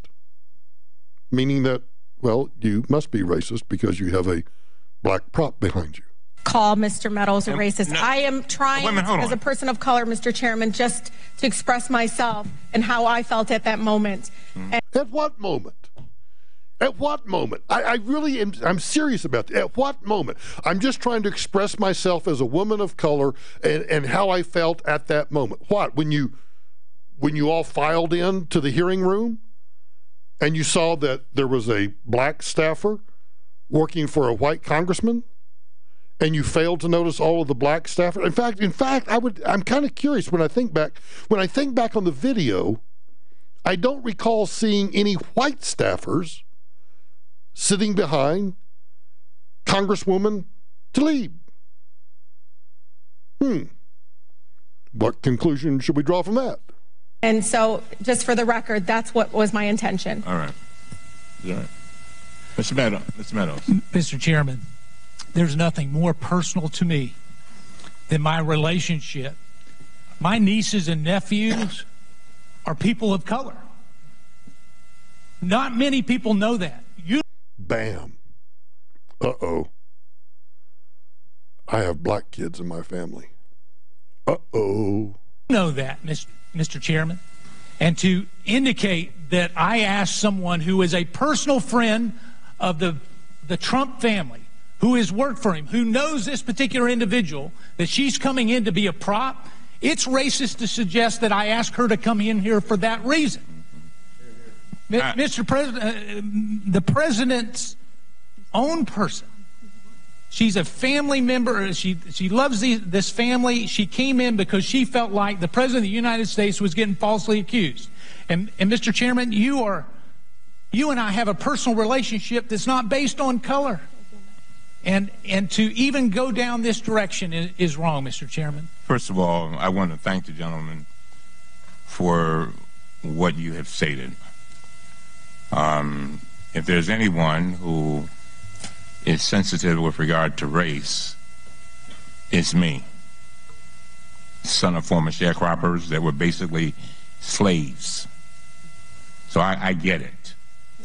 I listened very carefully to Ms. Tlaib, and I think, and I'm not going to put words in her mouth, but I think she said that she was not calling you a racist. And I thought that we could clarify that, because Mr. Meadows, you know, and of all the people on this committee, I've said it and got in trouble for it, that you're one of my best friends. Uh-oh.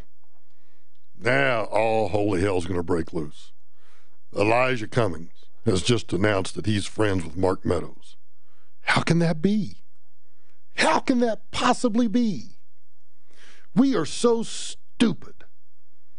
These hearings are nothing more than a gigantic farce. Here is Congress hauling before it a witness who has been convicted of lying to Congress. And they expect to get what? I'll tell you what they expect to get.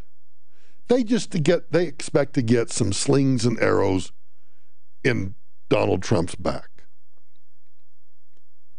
It spilled out out of the hearing room, and the allegations spilled out onto the cable news channels.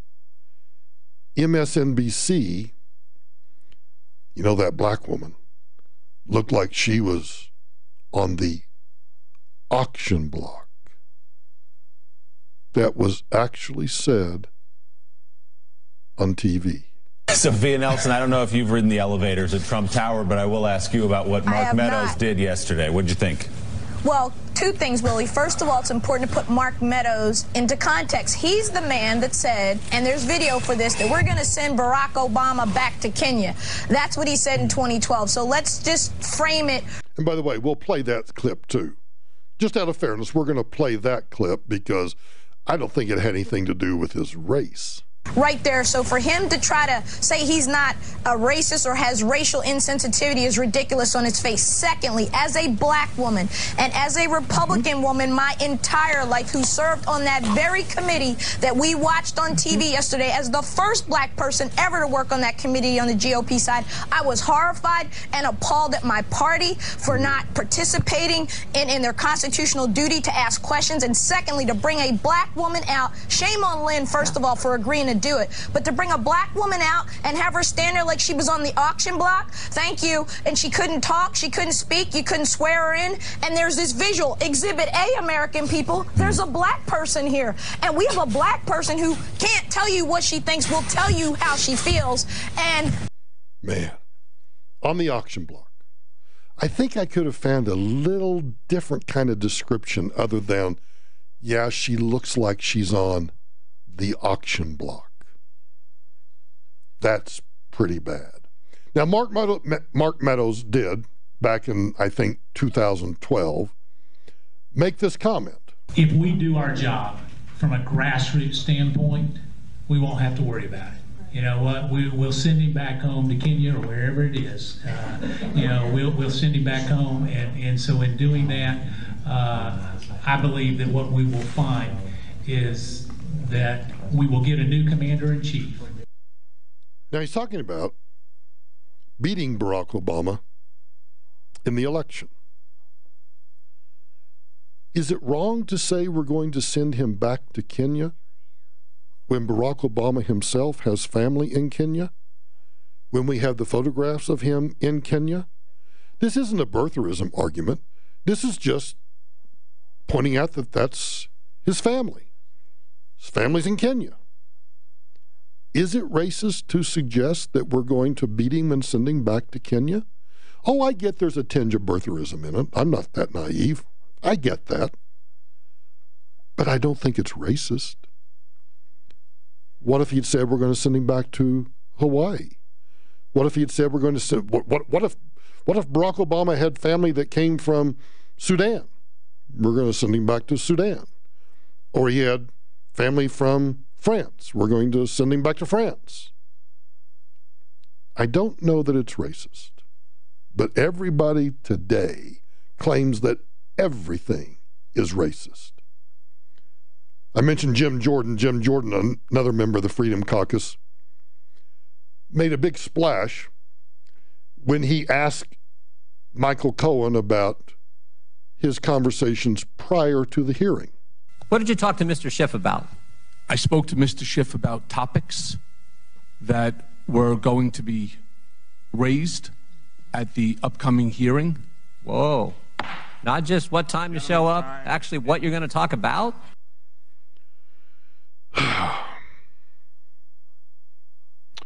Congressman Jordan, you know, I know, and everybody in America should know that witnesses that are called by whomever, whichever party, always sit down and consult. And in fact, the opening statement is shared, although in this case they shared it with CNN before they shared it with the Republicans, but yeah, so be it. They always sit down and they always talk about, well, here are the questions we would like to ask.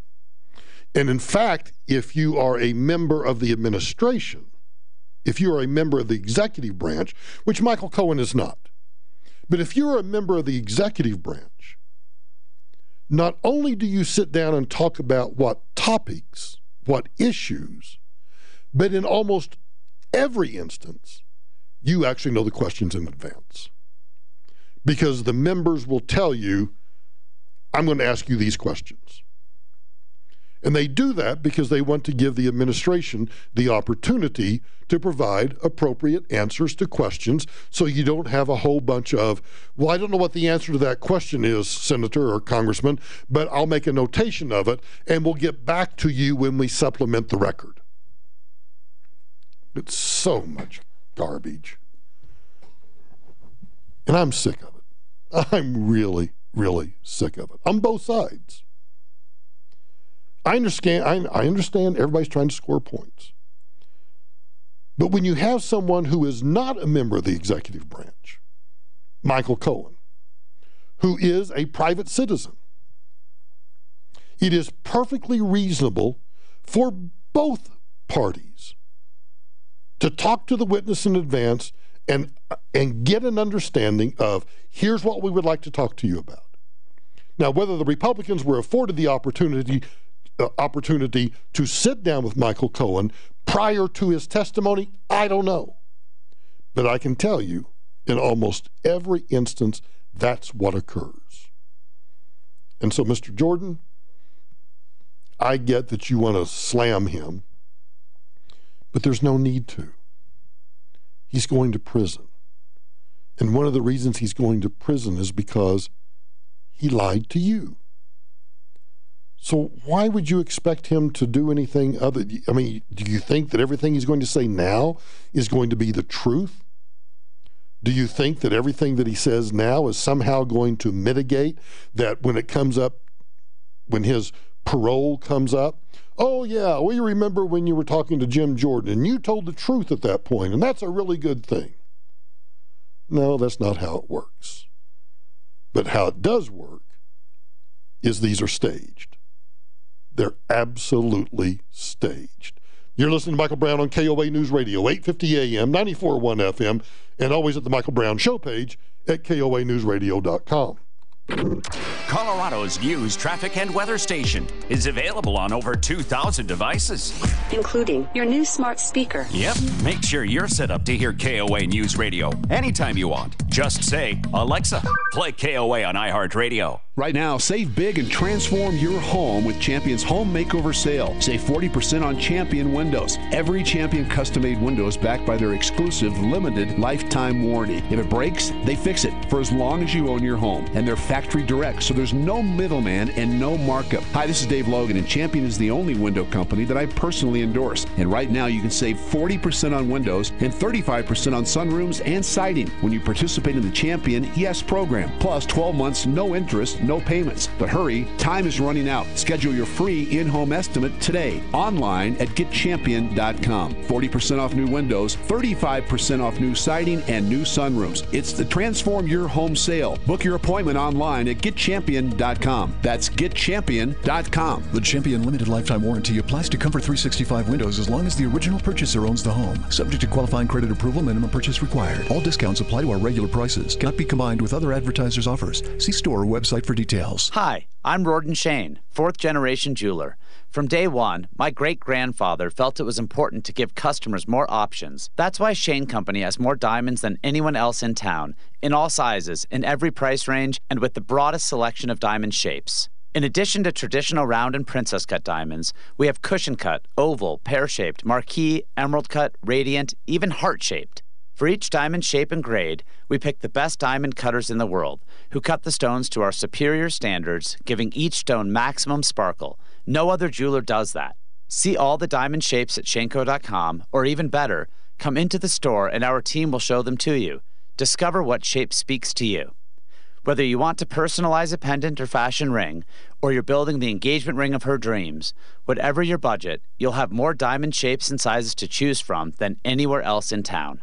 Now you have a friend in the diamond business. Shane Company and Shenko.com. You've been lied to. Lied to by corrupt Washington politicians and the Wall Street propaganda machine. Hi, I'm Inc. magazine best-selling author Brett Kitchen, and I want to give you a free copy of my brand new book, Wealth Beyond Wall Street, because we all know another market crash could be right around the corner. After losing 35% in my IRA in the crash years ago, I said enough, and since then I discovered a way to grow money potentially double digits, reduce taxes dramatically, and also have my money protected when the next stock market crash hits. When the next market crash hits, you lose nothing. Call Wealth Beyond Wall Street now to get your free copy and talk with a specialist to discover this little-known strategy to get potential double-digit growth during good years and never lose when the next stock market crash hits, all while building a tax-advantaged retirement. Call 800-493-1717 to discover this asset that people like Walt Disney and JCPenney use to grow wealthy. Plus, get one of just 97 free books left. We even cover shipping and handling, no credit card required. Call 800-493-1717. 800-493-1717. That's 1-800-493-1717. Hey, it's Susie Wargin with some big news from my friends at Renters Warehouse. They've acquired one of America's leading online real estate investment marketplaces and have now become the nation's leading real estate investment services company. What does this mean for you? It means Renters Warehouse is now your one-stop shop to research, buy, lease, manage, and sell single-family rental properties. Seriously, it's like you have stocks and bonds, except they're rental homes. Whether you're looking for 20 properties or just one, Renters Warehouse gives you the tools you need. Find great properties and great tenants, collect the rent, manage the maintenance, view stock-like analytics, and track your portfolio. With Renters Warehouse, you can easily do it all from the comfort of your own home. Heck, you can even do it from your phone. And your properties don't have to be local. They can be anywhere in the country. When it comes to unlocking the investment power of rental homes, Renters Warehouse is leveling the playing field. They have the network, knowledge, and technology to make you a rent estate mogul virtually overnight. It all starts by visiting renterswarehouse.com today. Renters Warehouse. List, rent, manage, all under one roof. KBCO HD3 Boulder. This is an iHeartRadio station. KOA News Radio, 850 AM and 94.1 FM. The 50,000-watt blowtorch of the Rocky Mountain West. KOA Denver. KOA News Radio time is 9 o'clock. I'm Roger Hudson. Our top story, the name Bin Laden is again topping the U.S. terror watch list with $1 million reward on his head. We have details for you, but first, traffic and weather together. Here's Darren Copeland. We have a new problem around the metro area, I-76 to I-25. It's an accident. It sounds like it's involving a semi. Watch for emergency vehicles responding there. It just happened. Watch out for that. No problems report in either direction across I-25, so good news. I-70 a little bit slow westbound 270 between Quebec and 270, and heavy between York and Colorado on the eastbound side. Off freeway, of course, watch that water main break that has westbound MLK closed between Birch and Dahlia. Use Bruce Randolph as a detour. I'm Darren Copeland on KOA News Radio, Colorado's news, traffic, and weather station. The National Weather Service has issued a winter storm watch for 2 additional counties this evening, Boulder and Larimer counties. It now join Elbert, Weld, Denver, Douglas, Broomfield, and Jefferson counties, each now under a winter storm watch. The northern mountains are already under a winter storm warning through 5 p.m. Sunday, while the urban corridor will be under a storm watch from Friday afternoon through late Saturday night. In that time frame, we're looking for 4 to 8 inches of snow, with possibly up to 12 in the foothills of Larimer and Boulder County. Meteorologist Frank Cooper saying the National Weather Service that the mountains could see 30 inches of additional snowfall, while the Front Range will see temperatures near 0 degrees. That's not our problem currently. We have partly cloudy skies and 38 degrees at DIA. Today is marking another contentious hearing at the Colorado Legislature concerning a bill that would require school districts who do provide sex education courses to teach comprehensive curriculums that include options other than abstinence. More than 200 people have signed up to testify on both sides of that bill. Opposed? Our current program is yielding great results that are better than the nation's. That is something to be proud of. If it ain't broke, don't fix it. And in favor of the sex ed bill. My health teacher put a rolled up piece of tape on each desk and rolled it around. He taught us that, like people, tape got dirty and was worthless once it was used one time. Governor Polis has not signaled whether he would sign the bill if it comes across his desk. Speaking of bills, a new bill introduced by the governor and Democratic lawmakers would make sweeping changes to the state's oil and gas industry. Erin Martinez lost her husband and brother when her house exploded in Firestone in 2017. She says natural gas from an abandoned well leaked into her home. There have been several stories blaming the explosion on a hot water heater installation. These stories could not be further from the truth. Nothing they did caused the explosion. She says the well was attached to a flow line that was still leaking, and when workers reattached the well to her house, her house exploded. She says she's calling for a stricter oversight of the oil and gas industry in Colorado. The gas leak went undetected for 4 months. It should have been inspected, and it should have been pressure tested. The bill introduced today would change drilling regulations and give local governments more control over oil and gas development. The U.S. is already ready to pay top dollar for information about Osama bin Laden's son. The State Department says Hamza bin Laden is emerging as a leader of al-Qaeda, a terrorist group Osama bin Laden, his father, led until he was killed by U.S. forces in 2011. The government is offering a $1 million reward for information leading to Hamza. Hamza bin Laden was releasing, or already has been releasing, audio and video messages calling for attacks against the U.S. and its allies. He's been doing that since 2015. The State Department says he's partially motivated by revenge for his father's death. Our next update at 9:30. I'm Roger Hudson, KOA News Radio, 850 AM and 94.1 FM.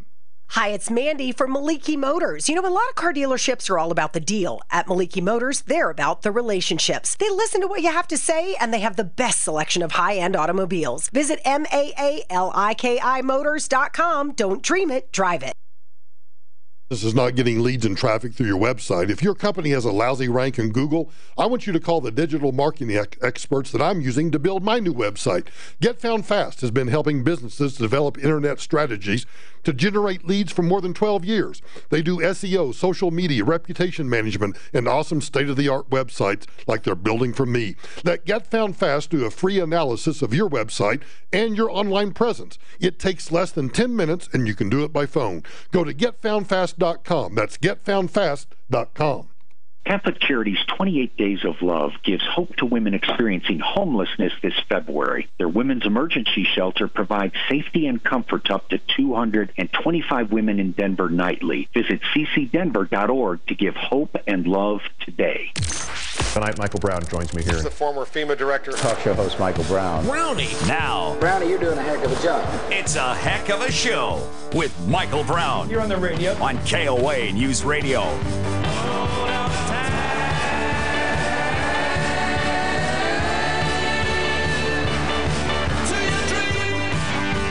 Hey, Angie, let's open up the phone lines. 303-713-8585. If you got something you want to ask me, it's Ask Michael Anything. 303-713-8585.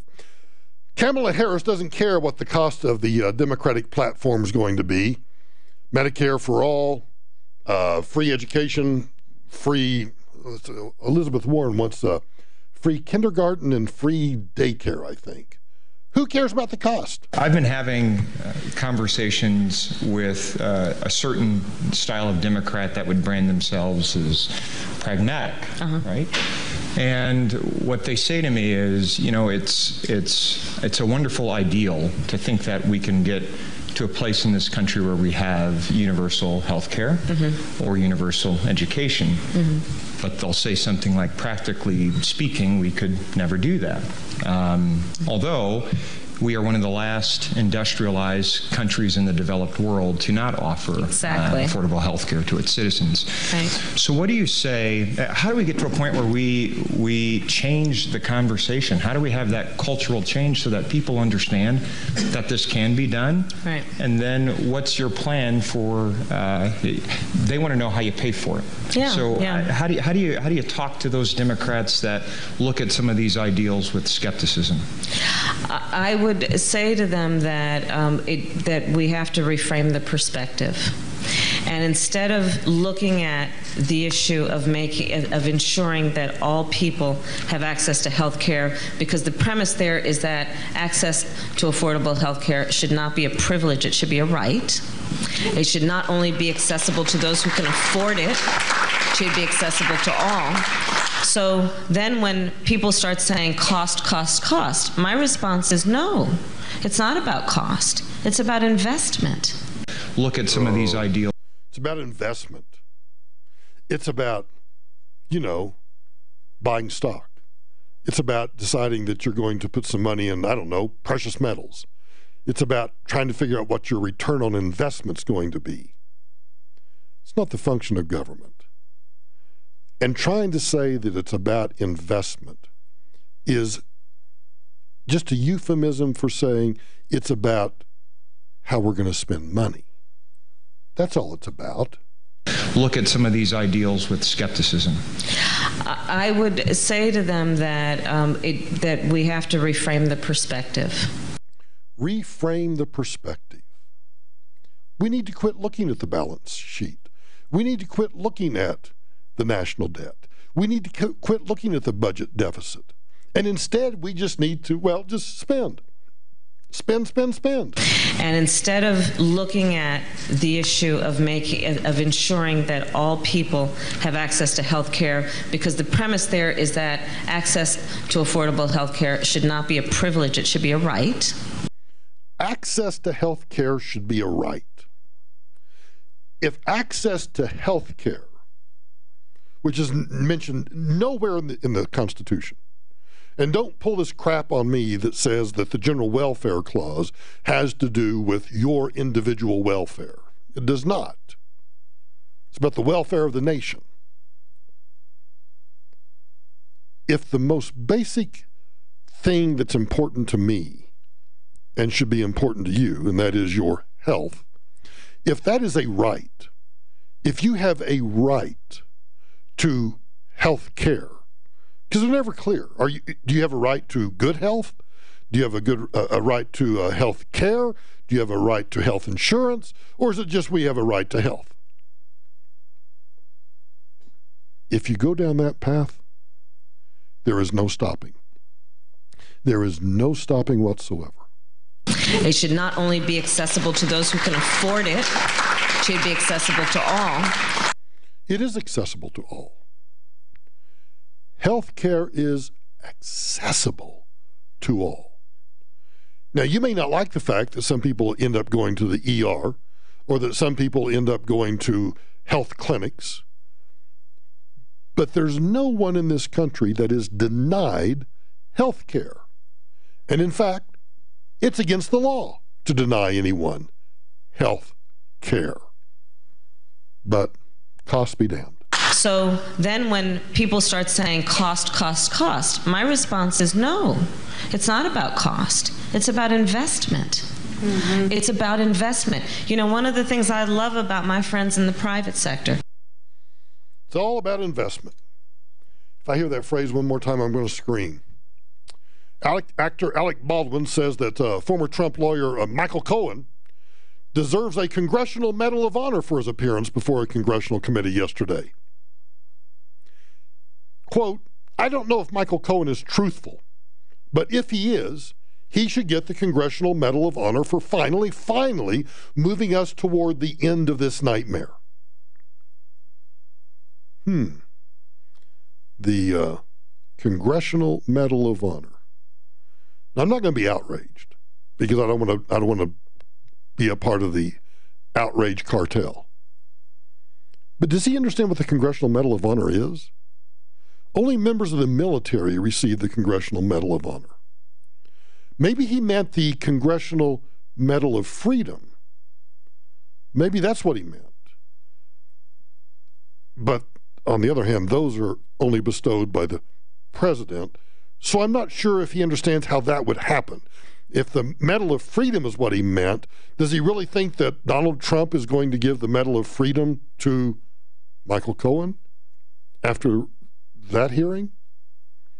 Or is he indeed stepping on the honor, stepping on the valor of all of those Congressional Medal of Honor winners?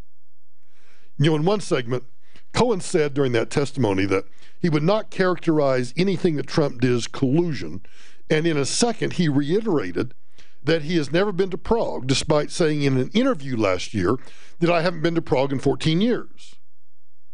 I haven't been to Prague, or I haven't been to Prague in 14 years. I was in Prague for one afternoon 14 years ago, he said. He also said that videos that supposedly incriminate the president don't even exist. I thought this was a witness that was supposed to be helping the Democrats, and I thought this was a witness that was going to, I don't know, very odd. Very, very odd. Joy Reid, speaking of Kamala Harris, is upset that she's married to a white guy. Black men, blue-collar black men, they're going to have a problem with her record. And you're right, Karine, she's not the only person. But I will say, I think the African-American community expects more from people who looks like us, particularly a candidate who wants to represent us. So she needs to find a strong black man advocate who can be in her corner at some point on the campaign, at some point in any space in her campaign. That I would say that was my key advice. Find a prominent blue-collar, self-made black man to be in your corner. Let's just be candid. When you're saying that she needs to have an advocate out there for her, it's not going to be her husband. I am so flustered by this focus on race. We should truly heed the words of Dr. Martin Luther King, that he wishes someday that his little children will be judged not by the color of their skin, but by the content of their character. We seem to be going just the opposite direction in so many different areas. We're going the direction now that everything is judged by someone's ethnicity or judged by someone's race. Haven't we evolved from that? Haven't we gotten to the point where we can actually just look at each other as fellow citizens, as fellow Americans, as fellow human beings? Why does everything have to have a racial overtone to it? We've moved beyond that. Elijah Cummings, if you heard that earlier when I was doing this stuff about Congresswoman Tlaib, he made a point of describing how he is the son of shareholders, or shareholders, the son of sharecroppers, to which he then added the phrase, in essence, slaves.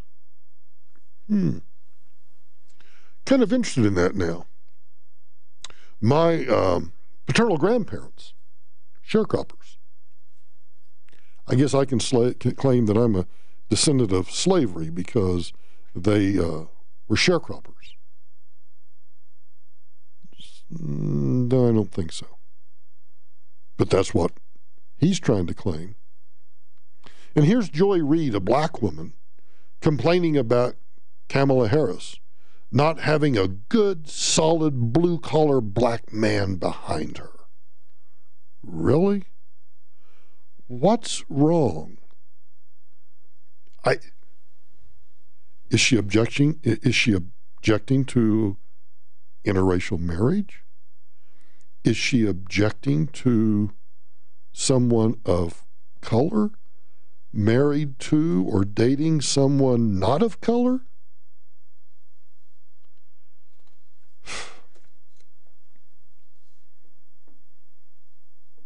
It drives me nuts. It drives me nuts that, first of all, people will accuse any number of white people of not being aware of their white privilege, or that their white privilege is somehow the fault of, I guess, their parents, their grandparents, their great-great-great-great-great-great-grandparents. I don't consider myself at all to have any white privilege, any more than you should consider yourself to have any sort of black privilege.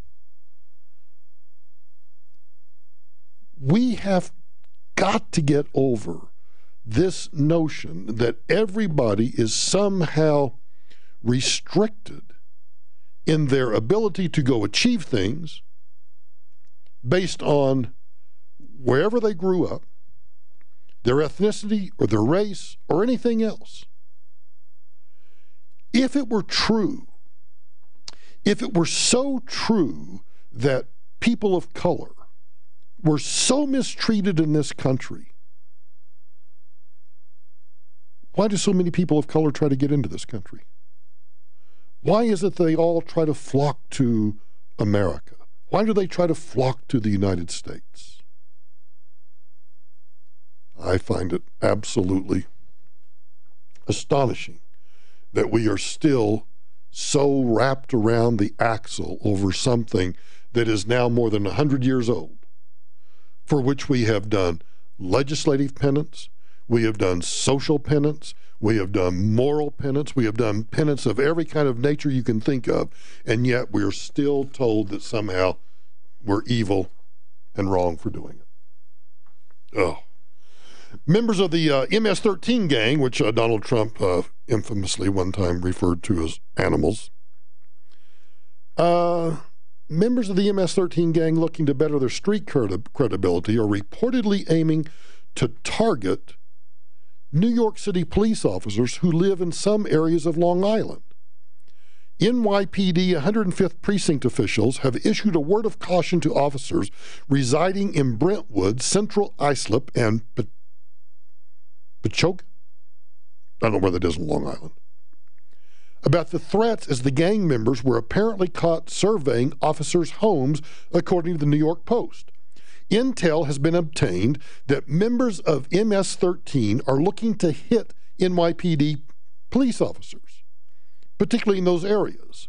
These members are conducting reconnaissance of member-of-service private residences. No, there's no crisis at the border. Let MS-13 just move on in. In fact, I say just give them a ticket to hell is what we ought to do. McAllen, Texas.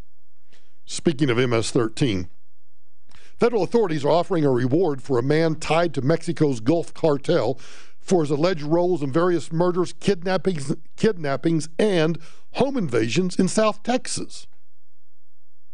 He's a good guy. The fugitive, believed to be in Mexico, is also wanted on various trafficking charges for reportedly moving drugs from the Texas border all the way up to Fort Wayne, Indiana. This week, the FBI announced a $25,000 reward for information leading to the capture of 47-year-old Juan Alberto A1 Mendez. A1, like in A1 sauce? That's his name. It's right here on the story. A man described as an associate of the Gulf Cartel. He is involved in large-scale racketeering in a large-scale racketeering indictment. He's considered a high-risk fugitive still working within the criminal organization. Here's a lovely picture of him in case you're looking for him. No, there's no problem. I just need to calm down. There's no problem at all with these people. No. Let them in. Let them in. Congressman Dan Crenshaw, a Navy SEAL from, I think he's from the Houston area, but I'm not sure which congressional district he is in. He wears a patch over one eye. Have you seen his eye? Have you seen his eye, Angie? Oh, you're on the phone? Angie's on the phone. He has a Navy SEAL emblazoned somehow onto his dead eye. It's fascinating. Anyway, he tries to explain today what's really behind universal background checks. Everybody, so we're going to vote on H.R. 8. This is the universal background check bill. Okay. First, I want to help explain to everybody what universal background checks actually mean. What they don't mean is this. They don't mean background checks at a gun dealer. That already happens. That's already absolutely required, and we all agree with that. What they do mean is that you can no longer transfer a gun to a friend. You can no longer let your girlfriend or boyfriend use your weapon if you leave and they're at home trying to defend themselves. They would be made a felon if they use that weapon. This is a pretty big overreach, and also we have to ask ourselves, will it do any good? You know, what incentive do criminals have to actually comply with this law? Because it does need to be self-enforced. That's a big problem. The other issue is, and I talked to Houston police about this quite a bit, the other issue is when we see gun violence, where do these criminals get the gun? And they answer, well, they stole them. They either stole them or they bought them on the black market. So if that's the case, and what's also the case is that all of the tragedies we've seen, whether it's Parkland or Sutherland Springs or the Thousand Oaks tragedy or Sandy Hook, none of those would have been prevented by H.R. 8. So we have to ask ourselves the question, if we're going to infringe on people's liberties, what are we doing it for? If it's not going to do any good, if it's not going to actually prevent tragedies, why are we infringing on people's liberties? That's what this bill is about, and it's really important to research what universal background checks actually mean. Thanks. Yeah, you know what? They passed the bill, by the way, 240 to 190. The Bipartisan Background Checks Act. I don't think it'll make it anywhere in the United States Senate, but nonetheless, they passed it. And yes, it's going to have exactly the lack of effect that Congressman Crenshaw points out. Criminals don't do background checks. There's no incentive for them to do so. In fact, I can't think of any way you could incentivize a criminal to do a background check. All they are doing, is they are punishing law-abiding citizens who simply want to gift a firearm, give away a firearm, loan a firearm, sell a firearm. Can't have that. I mentioned last night that Oklahoma is perhaps passing a constitutional carry bill. They did. So as I was looking up today the story about it, I came across this from the Stillwater, I think it's Stillwater, some probably local paper in Stillwater, Oklahoma. Constitutional carry, bad idea. Loosening Oklahoma's gun possession laws to put more guns in more hands of untrained people is a bad idea. Now I want you to think about that for a second. Constitutional carry is going to do what? Put more guns in more hands of untrained people, and that's a bad idea? Why is that a bad idea? You know, hang on. Did you forget something again? Oh, man. What? I was asking if you forgot something again. I did. I forgot it. Got it right here. I'm just curious. So they are afraid that constitutional carry will put more guns in more hands of untrained people, and that's a bad idea. So let's go to the amendments. Congress shall make no law respecting an establishment of religion or prohibiting the free exercise thereof or abridging the freedom of speech or of the press or the right of the people peaceably to assemble and to petition the government for a redress of grievances. I don't read anywhere in that one where you need to be trained. Maybe you might need to be, I don't know, maybe you need to be brainwashed. I don't need any sort of training to exercise my right of free speech. I don't need any training to exercise my free exercise of religion. Time. And I don't need training to understand how to peaceably assemble.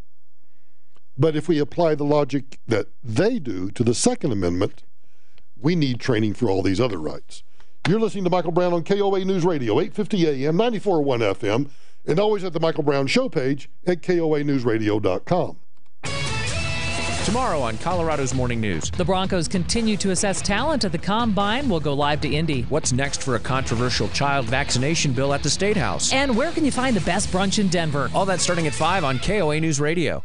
Right now, save big and transform your home with Champion's Home Makeover Sale. Save 40% on Champion windows. Every Champion custom-made window is backed by their exclusive limited lifetime warranty. If it breaks, they fix it for as long as you own your home. And they're factory direct, so there's no middleman and no markup. Hi, this is Dave Logan, and Champion is the only window company that I personally endorse. And right now, you can save 40% on windows and 35% on sunrooms and siding when you participate in the Champion ES program. Plus, 12 months, no interest, no payments. But hurry, time is running out. Schedule your free in-home estimate today online at getchampion.com. 40% off new windows, 35% off new siding and new sunrooms. It's the Transform Your Home sale. Book your appointment online at getchampion.com. That's getchampion.com. The Champion limited lifetime warranty applies to Comfort 365 windows as long as the original purchaser owns the home. Subject to qualifying credit approval, minimum purchase required. All discounts apply to our regular prices. Cannot be combined with other advertisers' offers. See store or website for details. You've been lied to.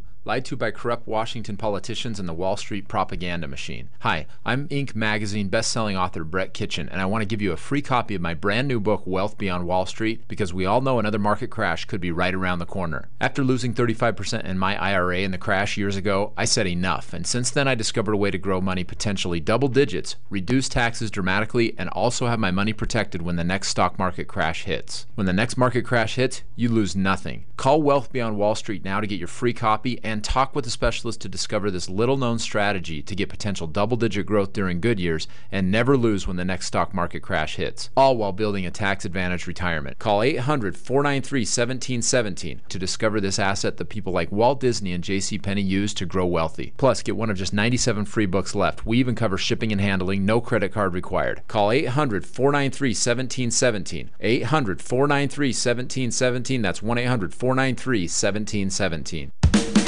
Small business owners sometimes go broke. My first business startup in the 80s was a fledgling startup story. Credit cards were maxed, car had bald tires, house had broken windows, and my employees got paid before I did. But my diet of hot dogs and mac and cheese was to die for. Hi, I'm Mike Capel, founder and CEO of Patriot Software. My business startup was messy. Actually, I was broke. My wife and I lived on fumes for 4 years. To escape our financial reality, we played board games and dreamt of someday owning our own boardwalk and park place. That's why I created my 5th successful company, Patriot Software, to help small business owners do their payroll without going broke. And if you need help, we will help you for free.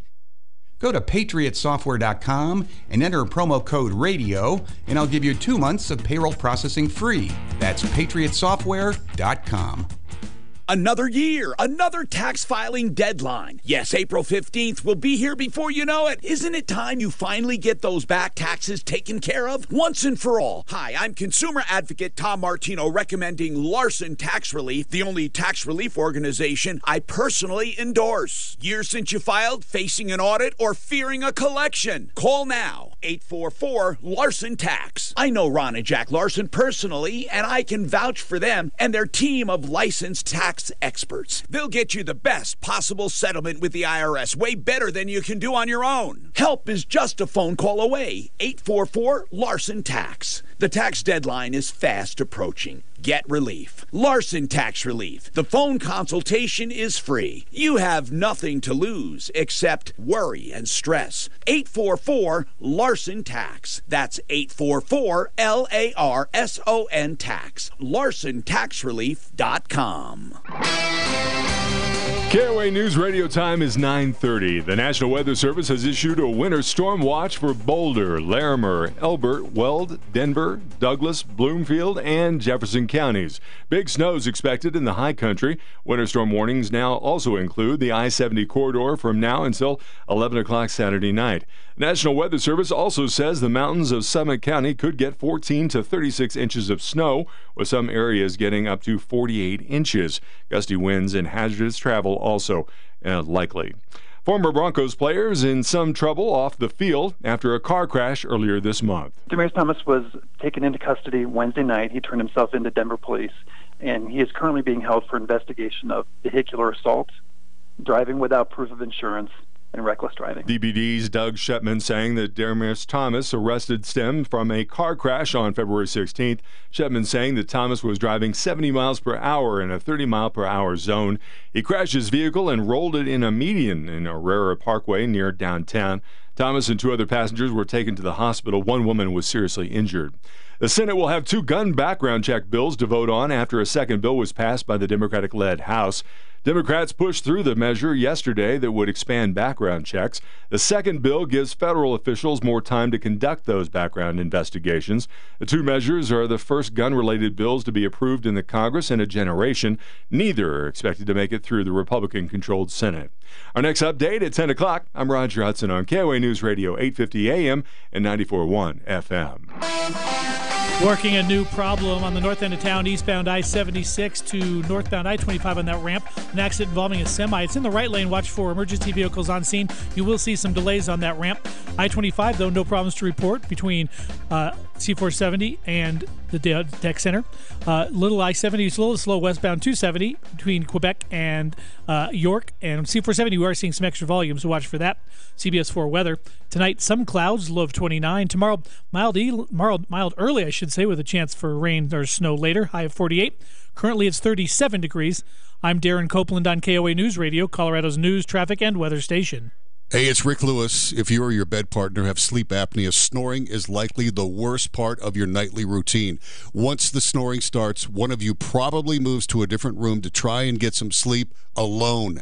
CPAP is the first line of therapy for sleep apnea, but it just doesn't work for everyone. Now there's a silent, mass-free sleep solution keeping couples together in the same room. It's called Inspire. Inspire is a sleep solution that works inside your body with your natural breathing process. It delivers mild stimulation throughout the night to keep your airway open, giving you and your partner a quiet and restful night's sleep together. Inspire is the only FDA-approved sleep solution of its kind that's helping thousands of people like you finally experience their best sleep. A sleep solution for you is just a click away. Visit InspireSleep.com to learn more, review important safety information, and to find a doctor in Denver who can help you determine if Inspire is right for you. That's InspireSleep.com. If you're not making $5,000 to $10,000 a month at your current job, then maybe it's time to start flipping properties for some quick cash. If you like the sound of that, you're in luck. Over the last 5 years, the NVREA team has been perfecting the art of flipping properties for cash without the added risk of using your own money or credit. Call now and they'll send you a free copy of their DVD, Hidden Treasures in Wholesale Flipping. On this DVD, you'll see their easy wholesale flipping strategy for locating, evaluating, and flipping a property for profit in your area. Plus, learn how you can access highly discounted properties and the right funding partners for that perfect wholesale flip. Call 1-800-614-2196 now to get your free wholesale flipping DVD. Call 800-614-2196 and they'll also throw in free tickets to an information-packed live flipping training class, which includes a free smartwatch just for attending. Call 800-614-2196. That's 800-614-2196 to get your free flipping DVD now. Brought to you by NVREA. I've bought more guns at one place than any other place in my life, and that's at Gunsport in Boulder. You'll find Gunsport at 14th and Arapahoe in Boulder. Easy drive. Go up and visit the guys and tell them Michael Brown sent you. Gunsport at 14th and Arapahoe or online,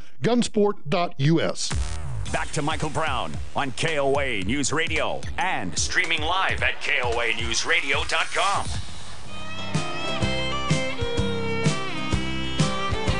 All my rowdy friends have settled down,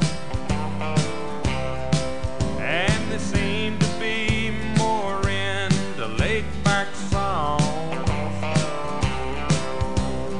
Nobody wants to get drunk and get loud. Everybody just wants to go back home. I myself have 303-713-8585 if you want to chat, you got a question for me, or you want to rip me a new one. That's kind of the mood we're in tonight, isn't it, Angie? Just kind of like, let's just do it. Let's go to Mark in Centennial. Mark, you're on with Michael Brown. What you got? Good. Whoa, Mark. Are you there? Yeah. Ooh. I'm going to put you on hold. Angie, can you see what's going on with that connection? That connection sucks big time. Sorry about that, Mark, but bad radio. A homeowners association issues a fine over a shape left by a parked car. Of course, everything's a microwave. So should I try it again? Mark, are you there? Let's try it again. Yes, I am. Can you hear me now? Oh, yeah. It was just a bunch of crackling noise when I picked it up. Yeah, I'm sorry about that. Cell phones, you know how that goes. You know, we're going to look back one of these days on cell phones and realize just how badly cell phones sucked. Yeah, we're back to the 1950s in terms of telephone interference and stuff. The reason I called had to do with the fact that we hear people all the time talking about slavery and how terrible it was in the 19th century, and it was every bit of that, of course.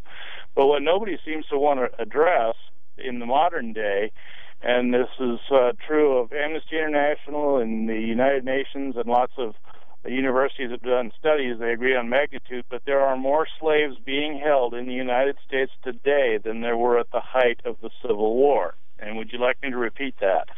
No, but I'd like some source material for that. Okay, if you go out and Google and look for Amnesty International's figures and the United Nations studies. Now they won't let me use Google here, so give me some keywords. Anybody who, or any web search for slavery in the 21st century in the United States will get you in 3 jumps or less to those figures that agree in magnitude that that's how many slaves are here now. Most of it's sex trafficking. Some of it is stuff like agricultural stuff, workers that are held against their will.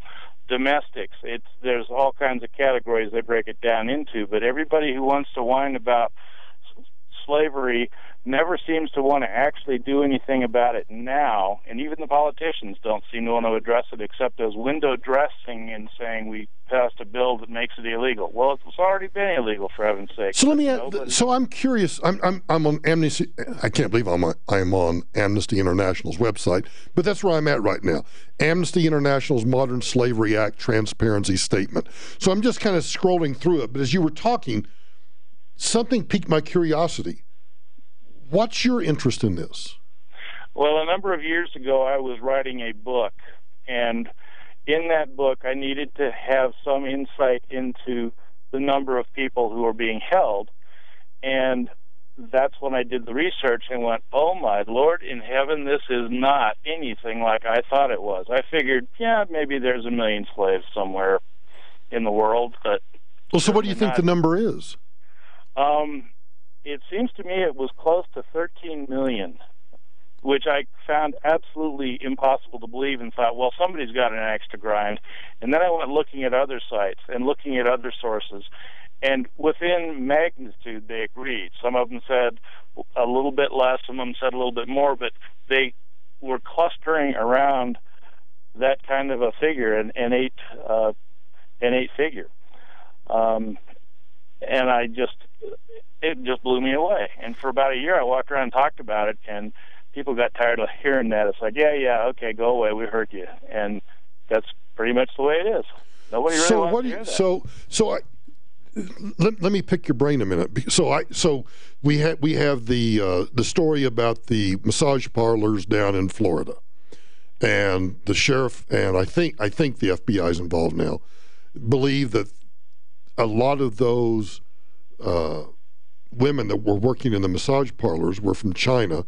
They ostensibly had massage licenses, but they only issued licenses in Florida in English and Spanish. And the women they found, none of whom spoke English, they only spoke Mandarin. Is it, do you have figures on sex slavery, sex trafficking versus, to take the extreme, domestic workers? It's been a number of years since I've looked at it, but I do recall the overwhelming majority was estimated to be sex trafficking, but it wasn't by any means the only category.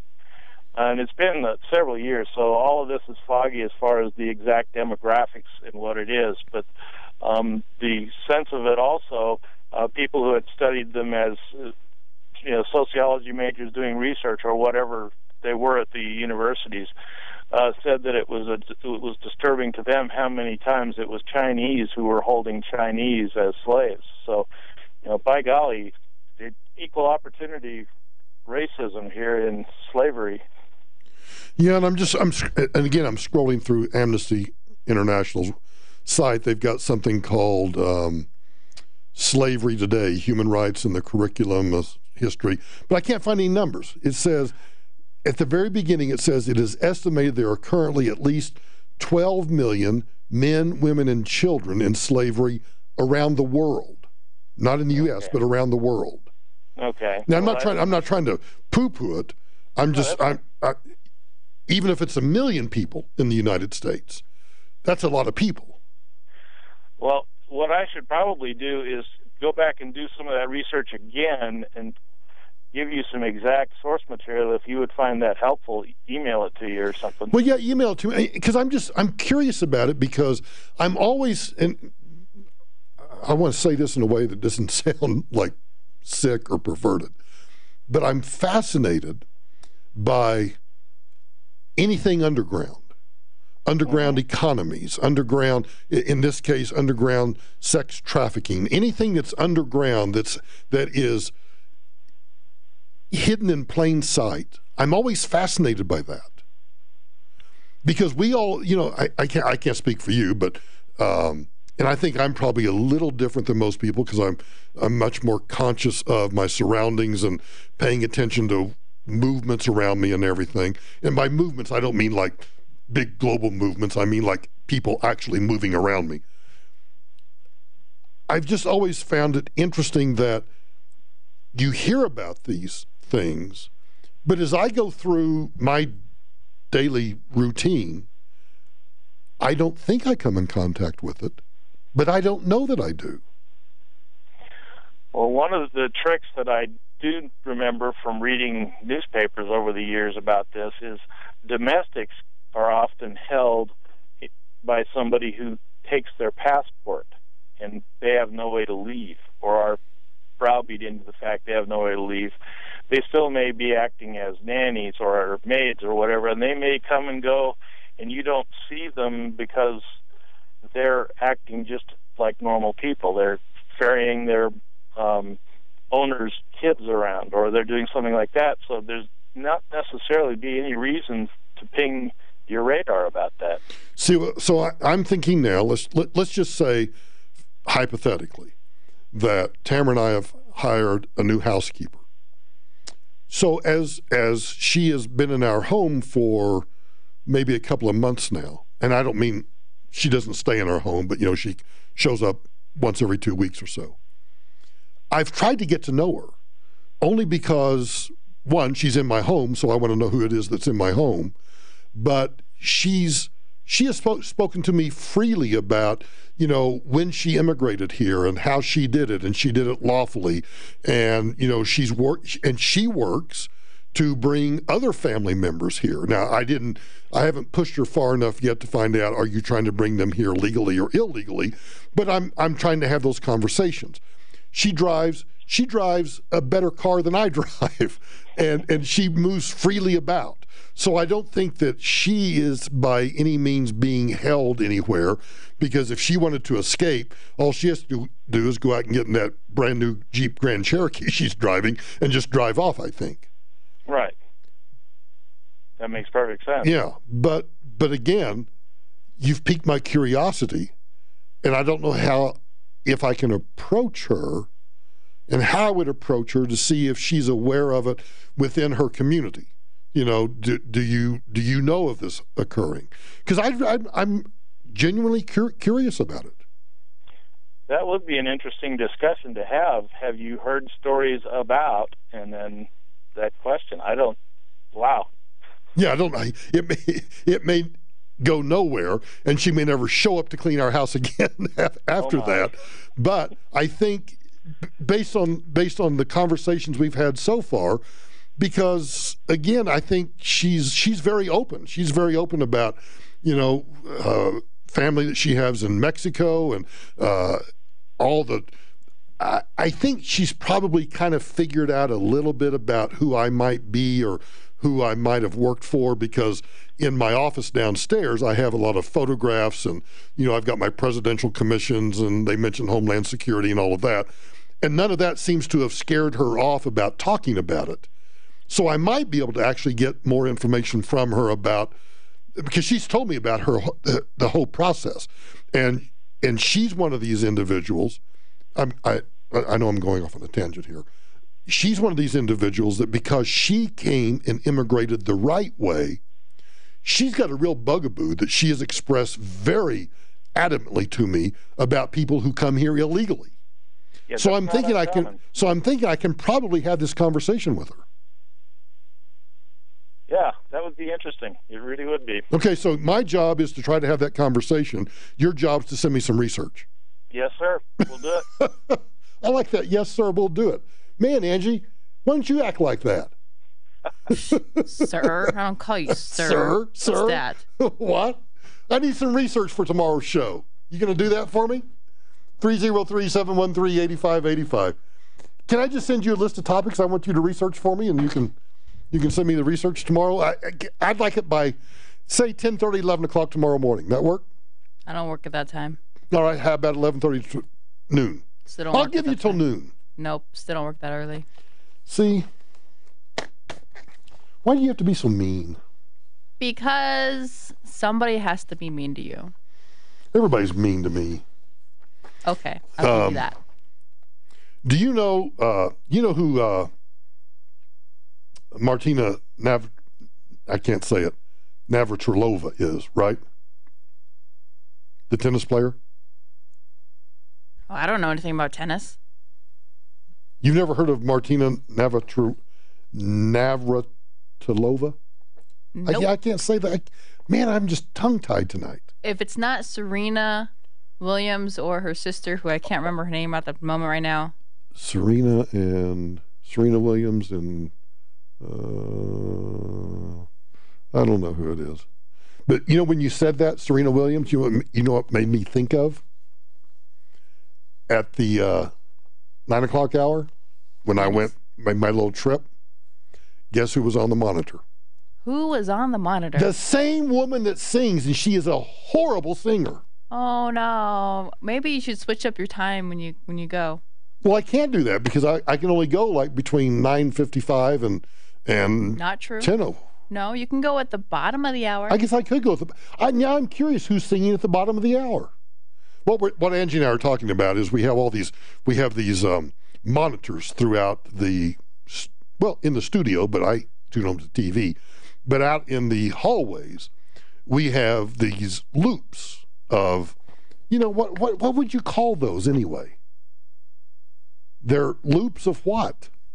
iHeart Festival events stuff. Well, this woman's not singing at the iHeart Radio Festival.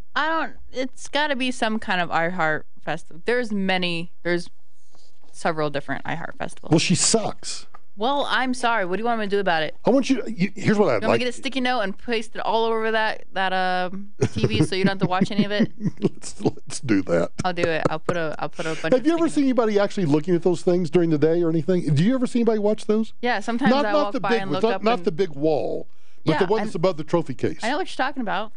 Do you ever see anybody like stand there and stare at it? Yeah, one time there was a car wash, one that Willie B did, and of course there are girls in bikinis on it, and I saw one of the news people watching it, walking backwards so they could see everything before they turned the corner, and they almost ran into me.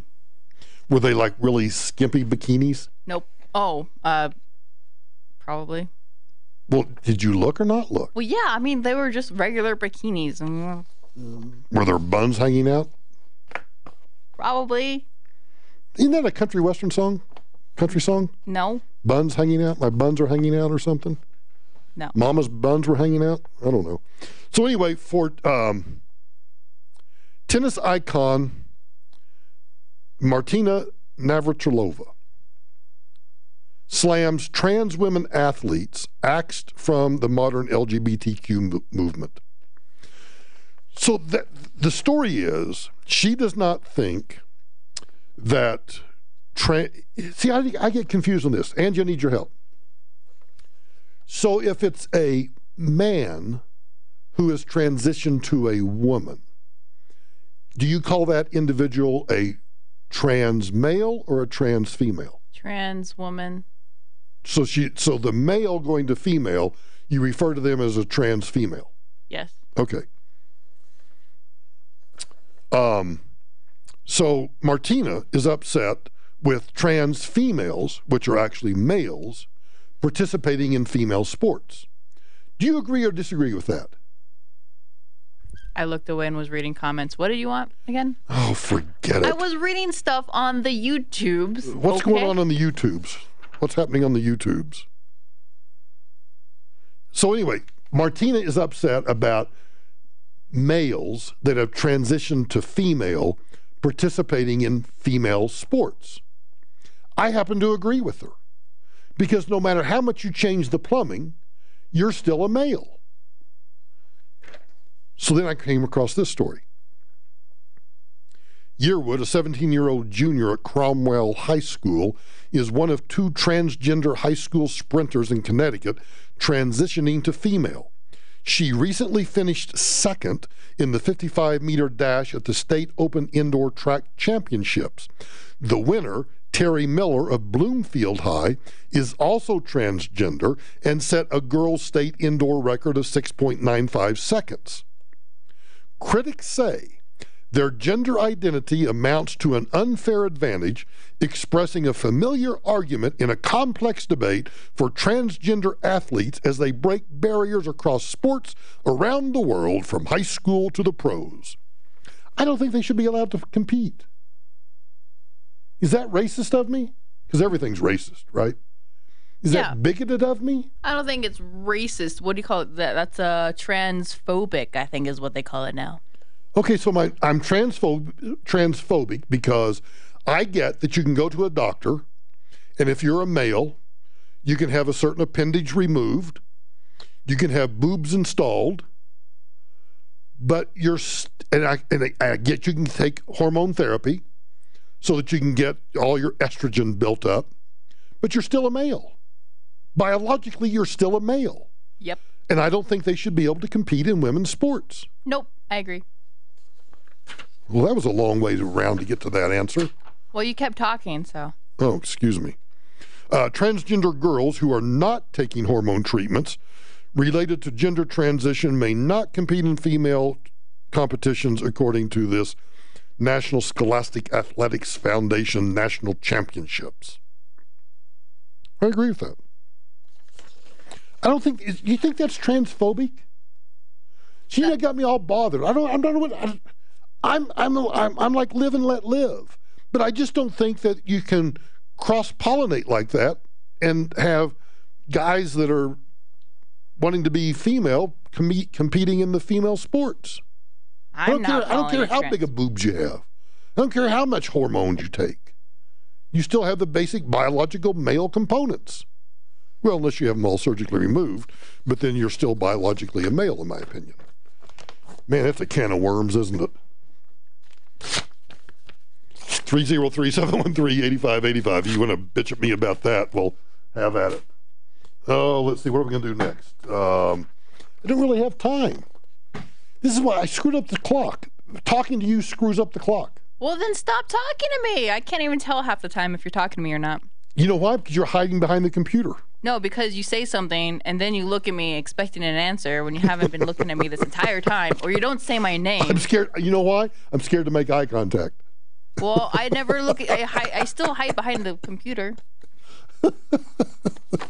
Scared to make eye contact. You're listening to Michael Brown on KOA News Radio, 850 AM, 94.1 FM, and at the Michael Brown Show page at KOANewsRadio.com. Getting to work on time in the morning is crucial. KOA gives me the best chance at that every morning. Colorado's Morning News has traffic reports every 10 minutes to help you arrive on time. Tomorrow morning at 5 on KOA News Radio. Hey, it's Susie Wargin with some big news from my friends at Renters Warehouse. They've acquired one of America's leading online real estate investment marketplaces and have now become the nation's leading real estate investment services company. What does this mean for you? It means Renters Warehouse is now your one-stop shop to research, buy, lease, manage, and sell single-family rental properties. Seriously, it's like you have stocks and bonds, except they're rental homes. Whether you're looking for 20 properties or just one, Renters Warehouse gives you the tools you need. Find great properties and great tenants, collect the rent, manage the maintenance, view stock-like analytics, and track your portfolio. With Renters Warehouse, you can easily do it all from the comfort of your own home. Heck, you can even do it from your phone. And your properties don't have to be local. They can be anywhere in the country. When it comes to unlocking the investment power of rental homes, Renters Warehouse is leveling the playing field. They have the network, knowledge, and technology to make you a rent estate mogul virtually overnight. It all starts by visiting renterswarehouse.com today. Renters Warehouse. List, rent, manage, all under one roof. Getting a tasty breakfast sandwich with a quality cup of coffee, that's a morning victory. Getting it served quick and at a great price, that's like a morning victory with a parade and a marching band. Get a sausage McMuffin for $1 and add any size hot drip coffee for just $1 more on McDonald's $1, $2, $3 menu. Hot and tasty, fast and easy. That's breakfast at McDonald's. Prices and participation may vary. Cannot be combined with any other offer or combo meal. AAA insurance agents are not superheroes.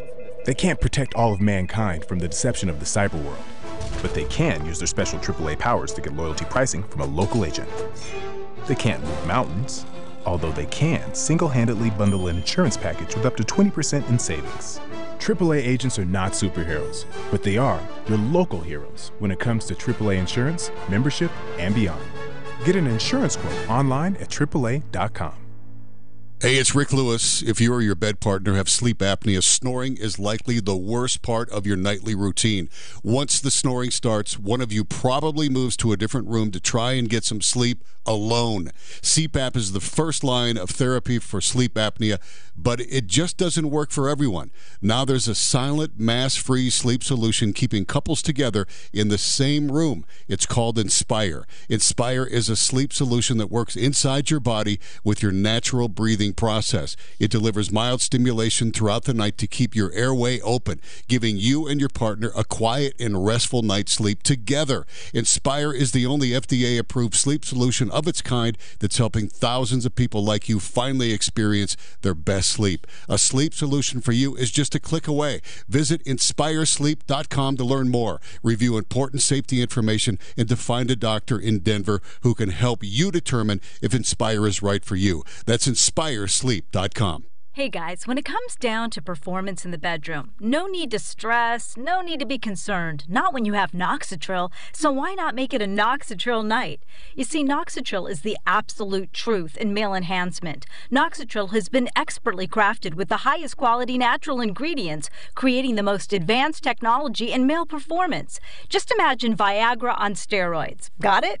So every time you don't want the night to end, every time it feels like you are the only two people that matter, and every time you think you can make things great with your performance in the bedroom, make every day your weekend with Noxitril. Why don't you call now and take advantage of our Noxitril free bottle offer shipped discreetly to your door and make it a Noxitril night. Call now and find out how to get a free bottle of Noxitril while supplies last. Call 1-800-993-2480. Free bottles for a limited time, so call now. 800-993-2480. That's 800-993-2480. KBCO HD3 Boulder. This is an iHeart radio station. KOA News Radio, 850 AM and 94.1 FM. The 50,000-watt blowtorch of the Rocky Mountain West.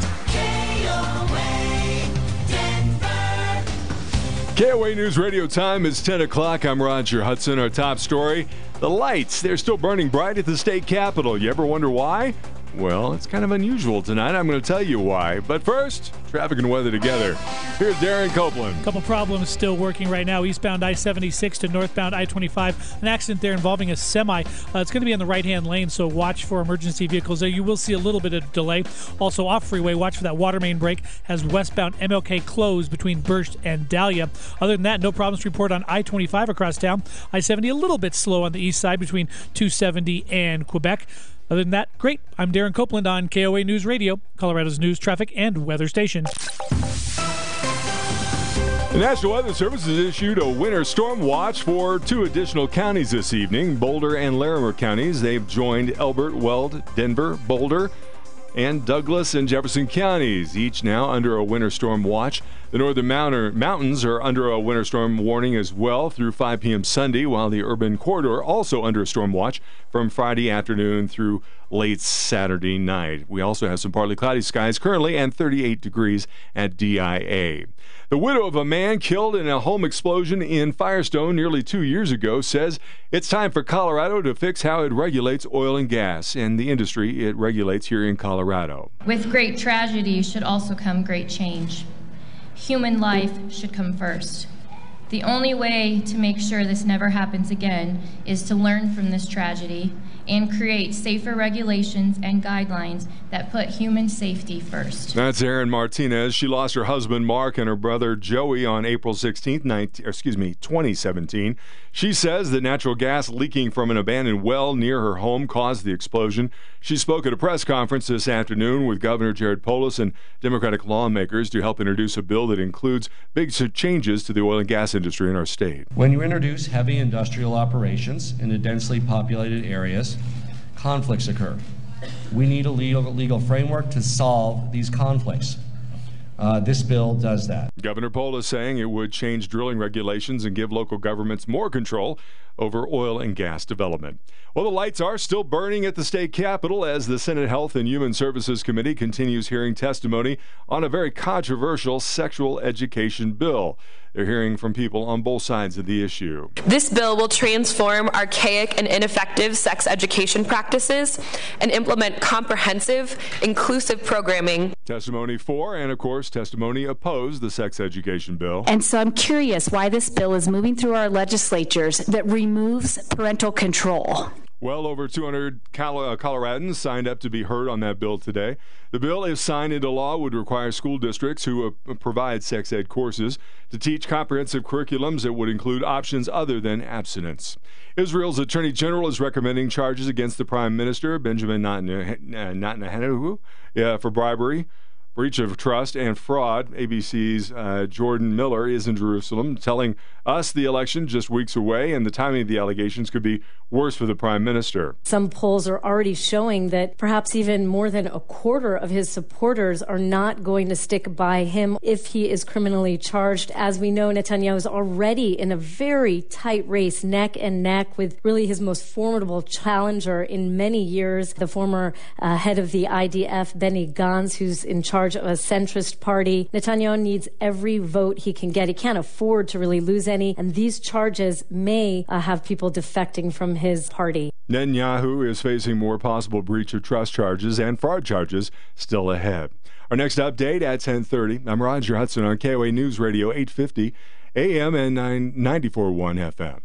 If you're not making $5,000 to $10,000 a month at your current job, then maybe it's time to start flipping properties for some quick cash. If you like the sound of that, you're in luck. Over the last 5 years, the NVREA team has been perfecting the art of flipping properties for cash without the added risk of using your own money or credit. Call now and they'll send you a free copy of their DVD, Hidden Treasures in Wholesale Flipping. On this DVD, you'll see their easy wholesale flipping strategy for locating, evaluating, and flipping a property for profit in your area. Plus, learn how you can access highly discounted properties and the right funding partners for that perfect wholesale flip. Call 1-800-614-2196 now to get your free wholesale flipping DVD. Call 800-614-2196 and they'll also throw in free tickets to an information-packed live flipping training class, which includes a free smartwatch just for attending. Call 800-614-2196. That's 800-614-2196 to get your free flipping DVD now. Brought to you by NVREA. Tonight, Michael Brown joins me here. This is the former FEMA director. Talk show host Michael Brown. Brownie. Now. Brownie, you're doing a heck of a job. It's a heck of a show with Michael Brown. You're on the radio. On KOA News Radio.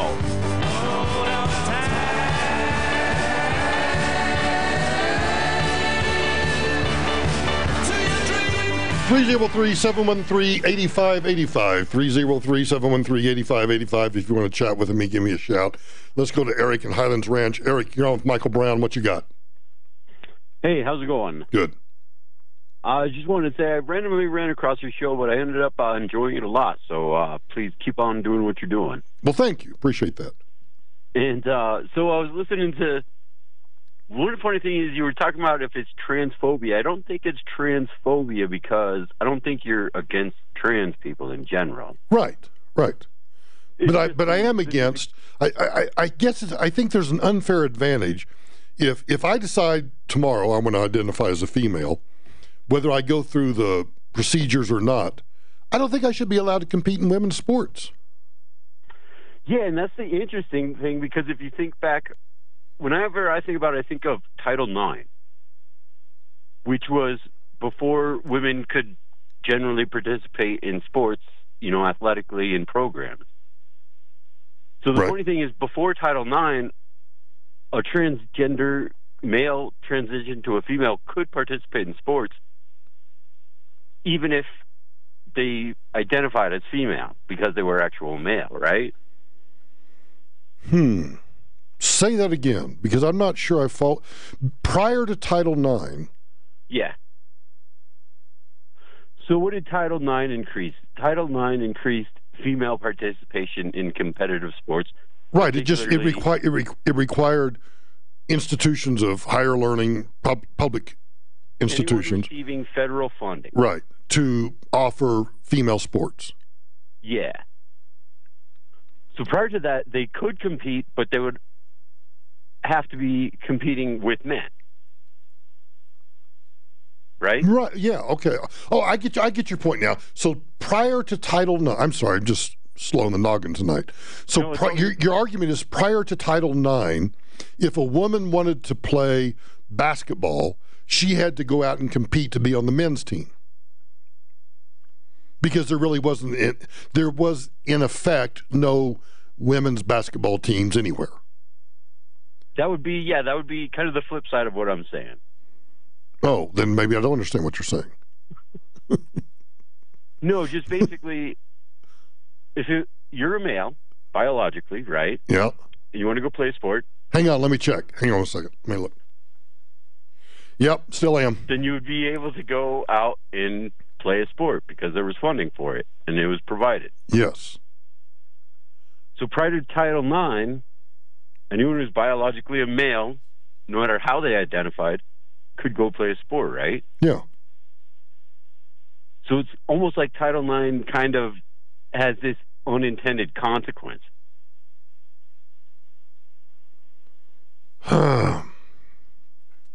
Man, why am I having a hard time following the logic on this? Because it's so vague. Right, because all right, so let's go back to square one. That's the thing, is it's just so vague. So Title IX says that if you receive federal funds, you need to offer, and let's just put it very generically. I don't want a bunch of lawyers yelling at me. Generically, you receive federal funds, you have to offer, if you have any sort of sports program, you have to offer some sports programs for females. That's post-Title IX. So post-Title IX, if I'm a biological male that transitions to female, Title IX wouldn't have any effect at all on whether I could participate in that sport or not. Yeah, as male or female. As male or female, right. Which is why we have some females that are now playing in high school male football teams. Exactly. Okay, so anyways, but your bottom line is, I'm not transphobic. I just have this objection to trans females playing on female sport teams or competing in female sporting events. Absolutely. Because I'm one that believes, you can opine on this or not, but I believe that no matter how much surgery you do and no matter how much hormone therapy you go through, you are still at the core, at the cellular level, you are still a male. And because you're still at the molecular cellular level still a male, you should not be able to compete in female sports, period. Absolutely. But I think a lot of people would disagree with us, Eric. And I think people would disagree with us, not because of the biology or the science involved, but because of the political correctness involved. I agree. I absolutely agree. Okay. All right. Well, I'm glad you found the show. All right. So since you're a new listener, I have to fill out. I have to fill out some Title IX forms. So what do you do for a living? I work in the liquor industry. Oh, okay. Wholesaler, distributor? Distributor. Distributor, okay. All sorts of stuff? Wine, hard liquor, beer? I do beer specifically. Beer specifically, okay. All right. Okay. I'm not a beer drinker, so you're no good to me. I like beer. Oh, nobody asked you. Craft beer. Craft beer. See, that's even worse. Craft beer.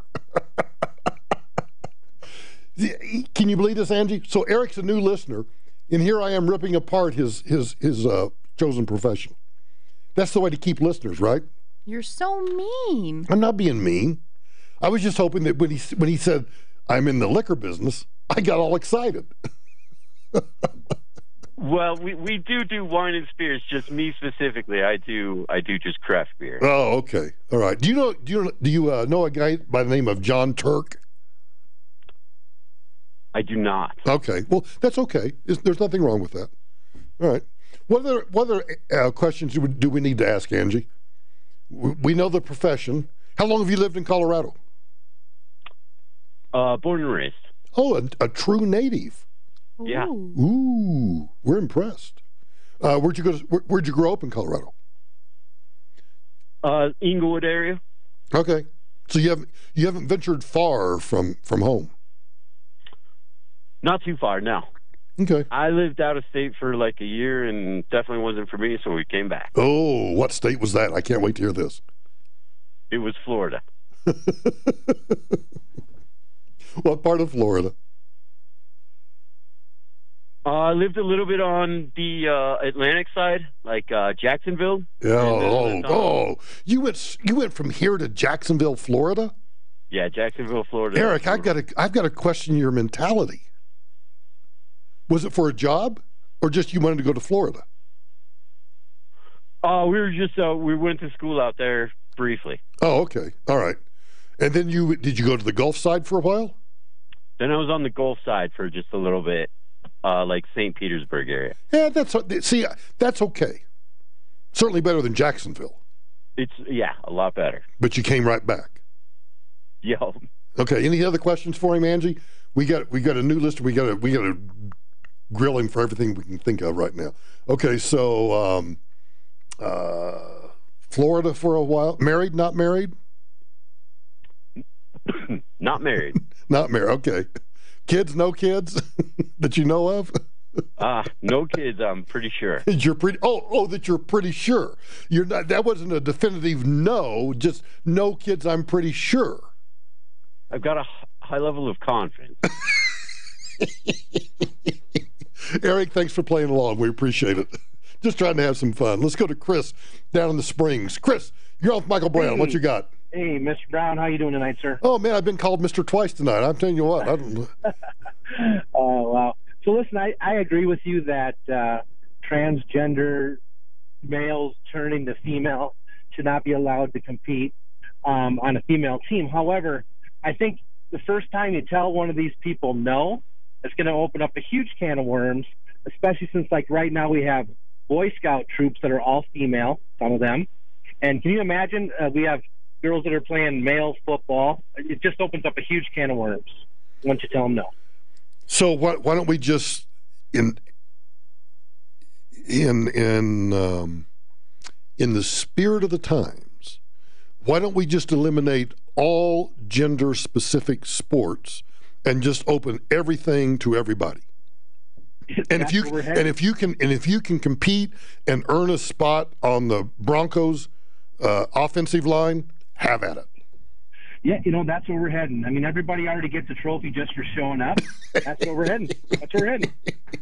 Yeah, but I'm saying in all seriousness, if you can actually compete, if you are a female, forget trans, just female.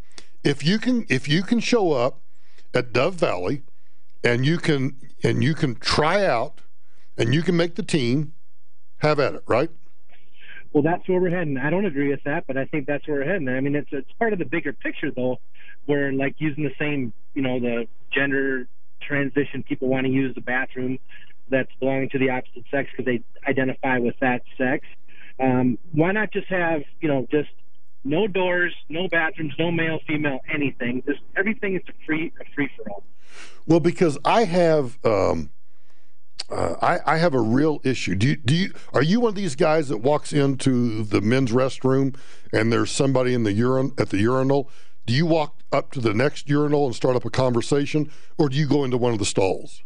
Oh no, I go into the stall. Me too. I don't want to talk in the bathroom, in the restroom. I don't want to have a conversation in there. Right. Yeah. So I'm not for going down this path of just taking the doors off and just it's a free for all. Although this would have been like back in the early 80s, that my first experience with unisex bathrooms was at Studio 54 in New York City. And I was probably probably late 20s, early 30s, and I was like not awestruck, I was dumbstruck by it. Let's just say this. My shy bladder would not let me use the restroom. How about that? I was like, nah, I'm not going in there. I ain't going in there. Nope, not going to happen. All right, we done that. We did that one. We done. Do you realize what? Oh, Jason, all the way down Pueblo. Jason, you're on with Michael Brown. What do you got tonight?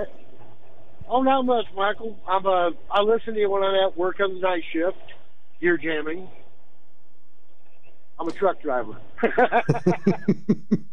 So, are you a long haul driver or are you short haul? Used to be. I'm a local guy now. I'm home every night. Well, good for you. I paid my dues. Yeah. So how far away is Pueblo home, or are you just driving through Pueblo?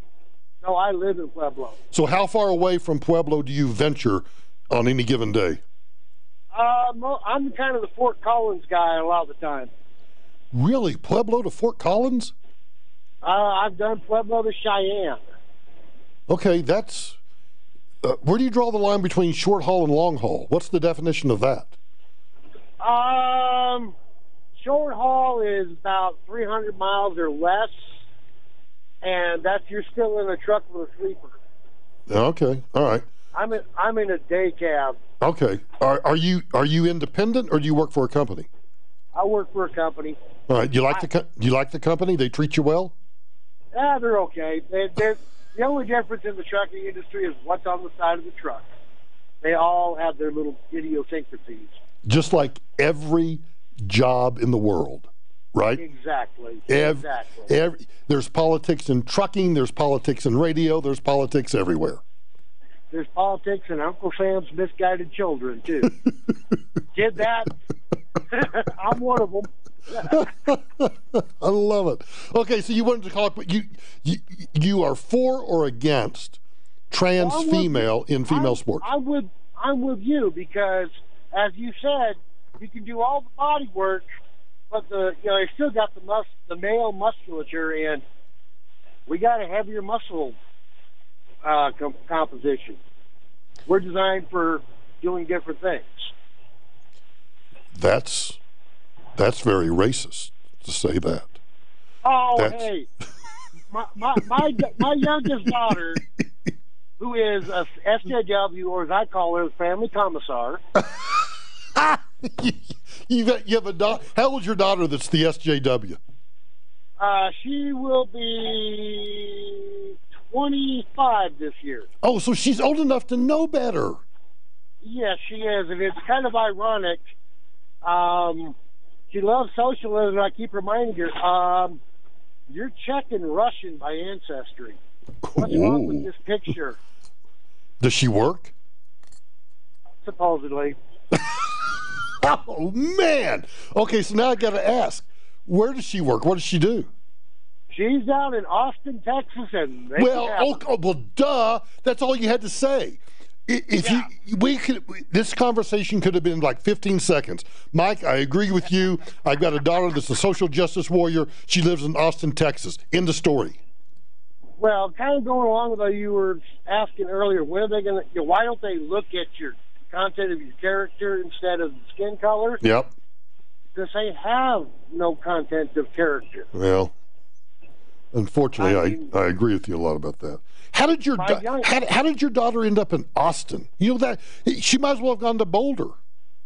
My ex-wife is from Texas. Austin? No, but that's where my daughter wanted to go to school because she wants to be a propagandist. I mean, journalist. According to her, because I don't agree with everything she says, I'm a Slavic Nazi, which I think is ironic because I pointed out. What, a Slavic Nazi? Well, I'm a quarter Russian, but I'm a fascist and all that. Because well, I know, but I find does she so a Russian Nazi? Yeah, she didn't like when I pointed out to her. Yeah, they just lined us up and shot our people. They didn't even go through any pretenses. So what is she? Is she a freshman, sophomore? Where is she in her studies? She's a senior. Oh man, what do you think she's going to do when she gets out? She's gonna find out that the real world is not a nice place. Or to quote John Wayne from San Diego Jima, life is tough, but it's tougher when you're stupid. Yeah. I'm sorry. I'm sure you love your daughter. We all love our kids, but sometimes they're just. What are you going to do? I'm going to let her find out the hard way.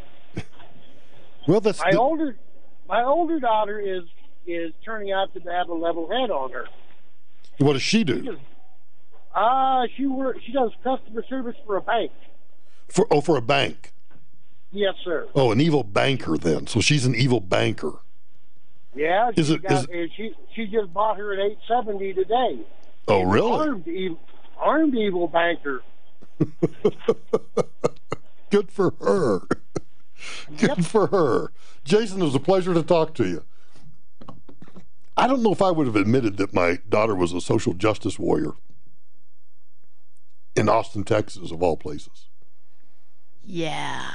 303-713-8585. Let's just keep the phone calls going. What do you think, Angie?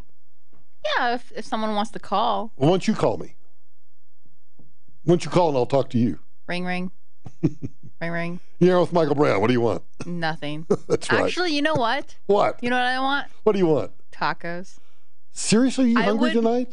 I would totally go for a breakfast burrito right now. Really? Yep, with green chili. No. Ooh, I could just go for like a Bowl of green chili. That sounds kind of good. Oh, a bowl of green chili. That sounds good too. You know what or even better yet? What? Pasoli. You like pasoli? I've never had that, so I can't say. You never had pasoli? No, you talk about it a lot, but I've never had it before. I haven't talked about pasoli in 2 years. What? I feel like it's been... Should we beg for phone calls at this point? Beg? We don't beg. We demand. Demand, yes. We demand. We demand that you call right now. 303. Well, we're going to a break. Yeah, no, so not now. This would be a good time to call. This would be, because you don't do squat during the break, so this would be a good time to call. Yeah, I don't do anything. It's not like I hit buttons or find the next song. You know what? I'm going to find a good song now. Let's have some Elvis tonight. What was that? What was that smirk about? I had something else picked out already. Oh, really? What is it? What is it? It was Led Zeppelin. Oh, I'd go for some Led Zeppelin. Okay, well then. All right. Okay. We'll do Led Zeppelin. Okay. All right. 303-713-8585. We're going to take a break. Angie's going to play some Led Zeppelin at some point, and I don't know. Should I go see what's playing on the consoles, on the monitors? I'll go do that. I'll report back. You're listening to Michael Brown on KOA News Radio, 850 AM, 94.1 FM, and as always, on the Michael Brown Show page at KOANewsRadio.com. Tomorrow on Colorado's Morning News. The Broncos continue to assess talent at the Combine. We'll go live to Indy. What's next for a controversial child vaccination bill at the State House? And where can you find the best brunch in Denver? All that starting at 5 on KOA News Radio. Hey, it's Susie Wargin with some big news from my friends at Renters Warehouse. They've acquired one of America's leading online real estate investment marketplaces and have now become the nation's leading real estate investment services company. What does this mean for you? It means Renters Warehouse is now your one-stop shop to research, buy, lease, manage, and sell single-family rental properties. Seriously, it's like you have stocks and bonds, except they're rental homes. Whether you're looking for 20 properties or just one, Renters Warehouse gives you the tools you need. Find great properties and great tenants, collect the rent, manage the maintenance, view stock-like analytics, and track your portfolio. With Renters Warehouse, you can easily do it all from the comfort of your own home. Heck, you can even do it from your phone. And your properties don't have to be local. They can be anywhere in the country. When it comes to unlocking the investment power of rental homes, Renters Warehouse is leveling the playing field. They have the network, knowledge, and technology to make you a rent estate mogul virtually overnight. It all starts by visiting renterswarehouse.com today. Renters Warehouse. List, rent, manage, all under one roof. McDonald's chicken isn't just any chicken. It's chicken worth crossing the road for. It's tender, it's juicy, and now it's just $2.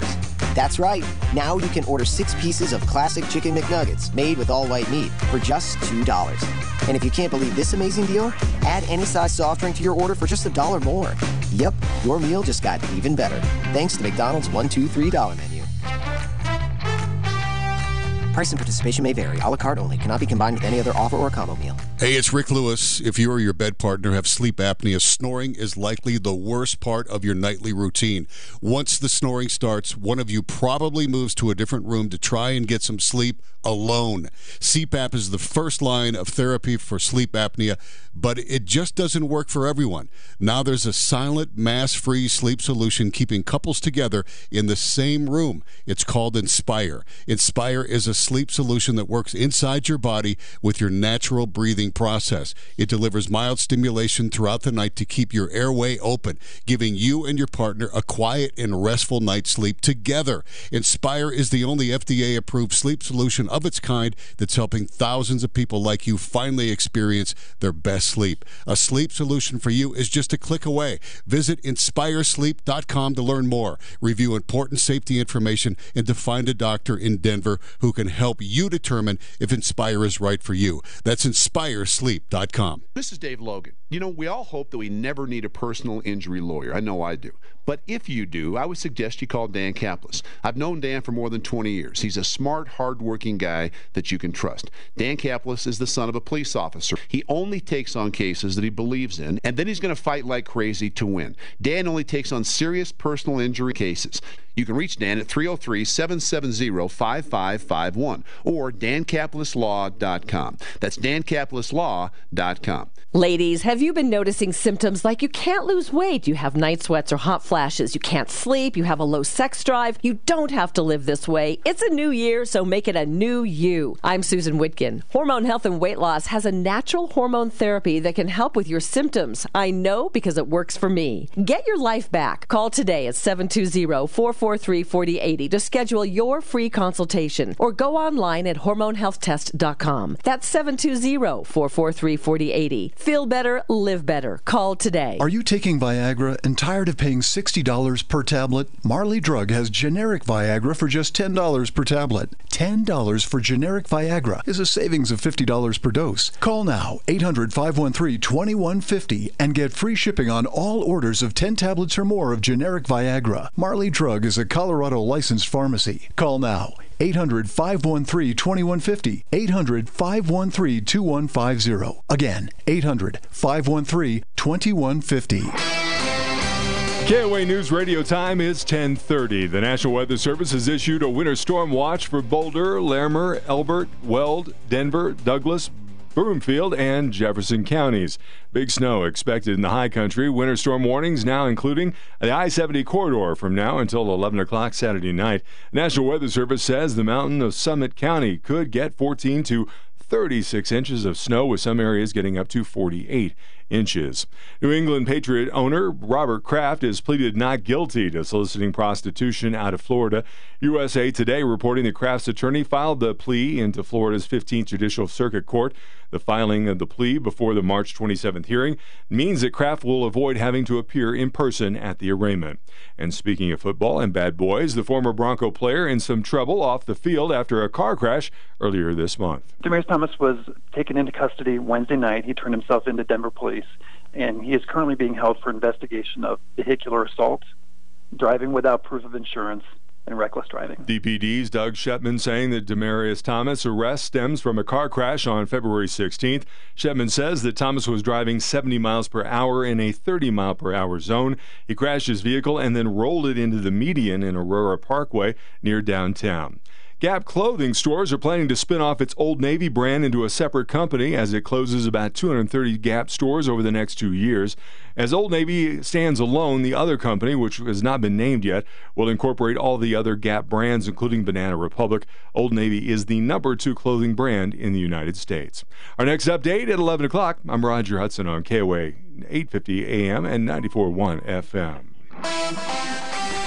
Well, it's another one of those drives that's going to be cone zone activity that impacts it. You're going to find westbound C-470. They're supposed to be closing it between Quebec and University until 5:30 in the morning. They will have a detour in place.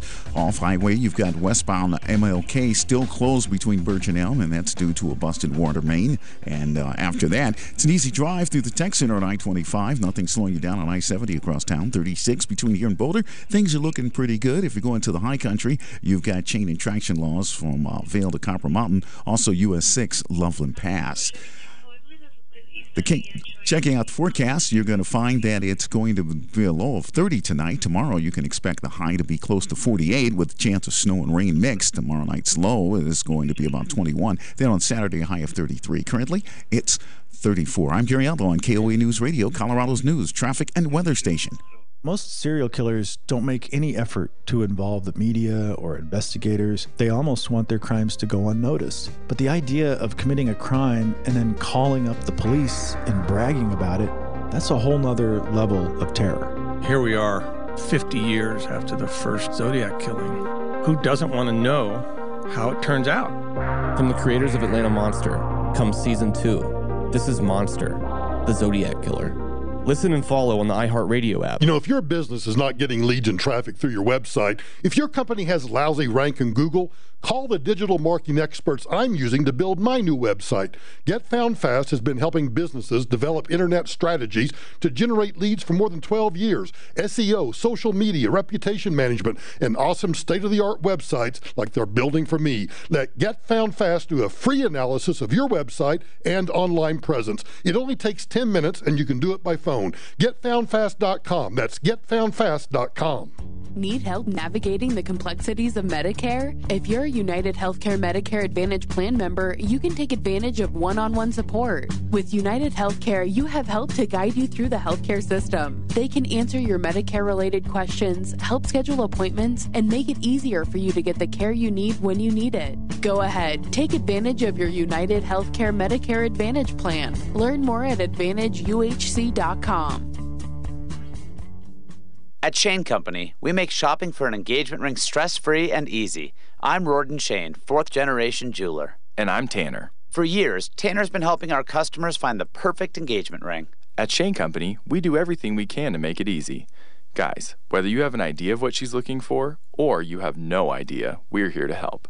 If you know what kind of ring she wants and you come in with some inspiration, like a picture, great. Or if you know the diamond shape she wants, we'll start by looking at stones. With the largest selection of rings, diamonds, rubies, and sapphires, it'll be easy to find a ring she'll love. If you're unsure of what to get, we can chat about her style and personality. What's she like? What's her job? Then we can show you rings that would be perfect for her. When you propose, you can be sure that moment will be everything she's always dreamed of. Come to Shane Company, Denver's friendliest jeweler. We make finding the perfect engagement ring fun and easy. Now you have a friend in the diamond business. Shane Company and ShaneCo.com.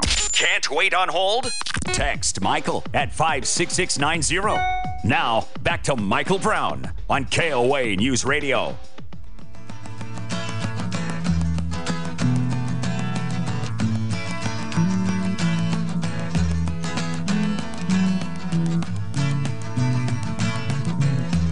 Leaves are falling all around.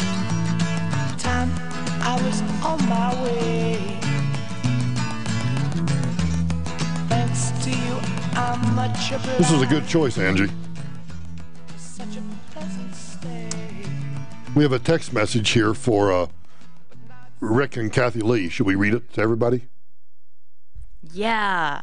I know your show is over, but just wanted to comment on the Corvair. The one my older brother owned had a turbocharged flat boxer 6-cylinder, and in his day, he was able to better most street-legal V8s on road rallies. The Corvair air-cooled engine is still used for making small aircraft today. You think Rick was talking about cars? Maybe just a little bit. I think it's probably a safe assumption. Let's go to Demetrius in Brighton. Demetrius, you're on with Michael Brown. What you got? Well, hey, how's it going? Have you ever seen the sitcom Becker with Ted Danson? He's a doctor, a real curmudgeon-y, sort of like you, but I mean he's a doctor. Wait a minute. You just called me curmudgeon-y?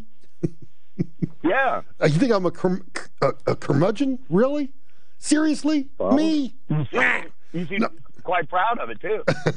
So wait a minute. So Ted Danson, what was it? A movie or a TV series? What was it? A sitcom TV show. And what was it called? He was a doctor in New York or something. It was called Becker. He was Dr. Becker. It's like maybe somewhere I've got it in the back of my head, but I honestly don't recall it. Okay, well, go look it up on Hulu or YouTube or something, but he got an office assistant that works for him, and it's odd, but Angie sounds just like her.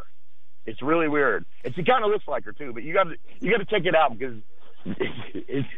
Okay, so was Ted Danson's office assistant actually competent, or was she not competent?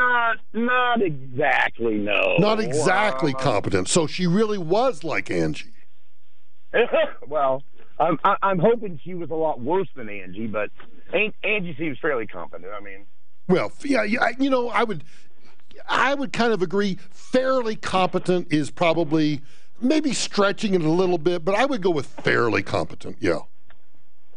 Oh, okay. Well. Okay, so I want to go back.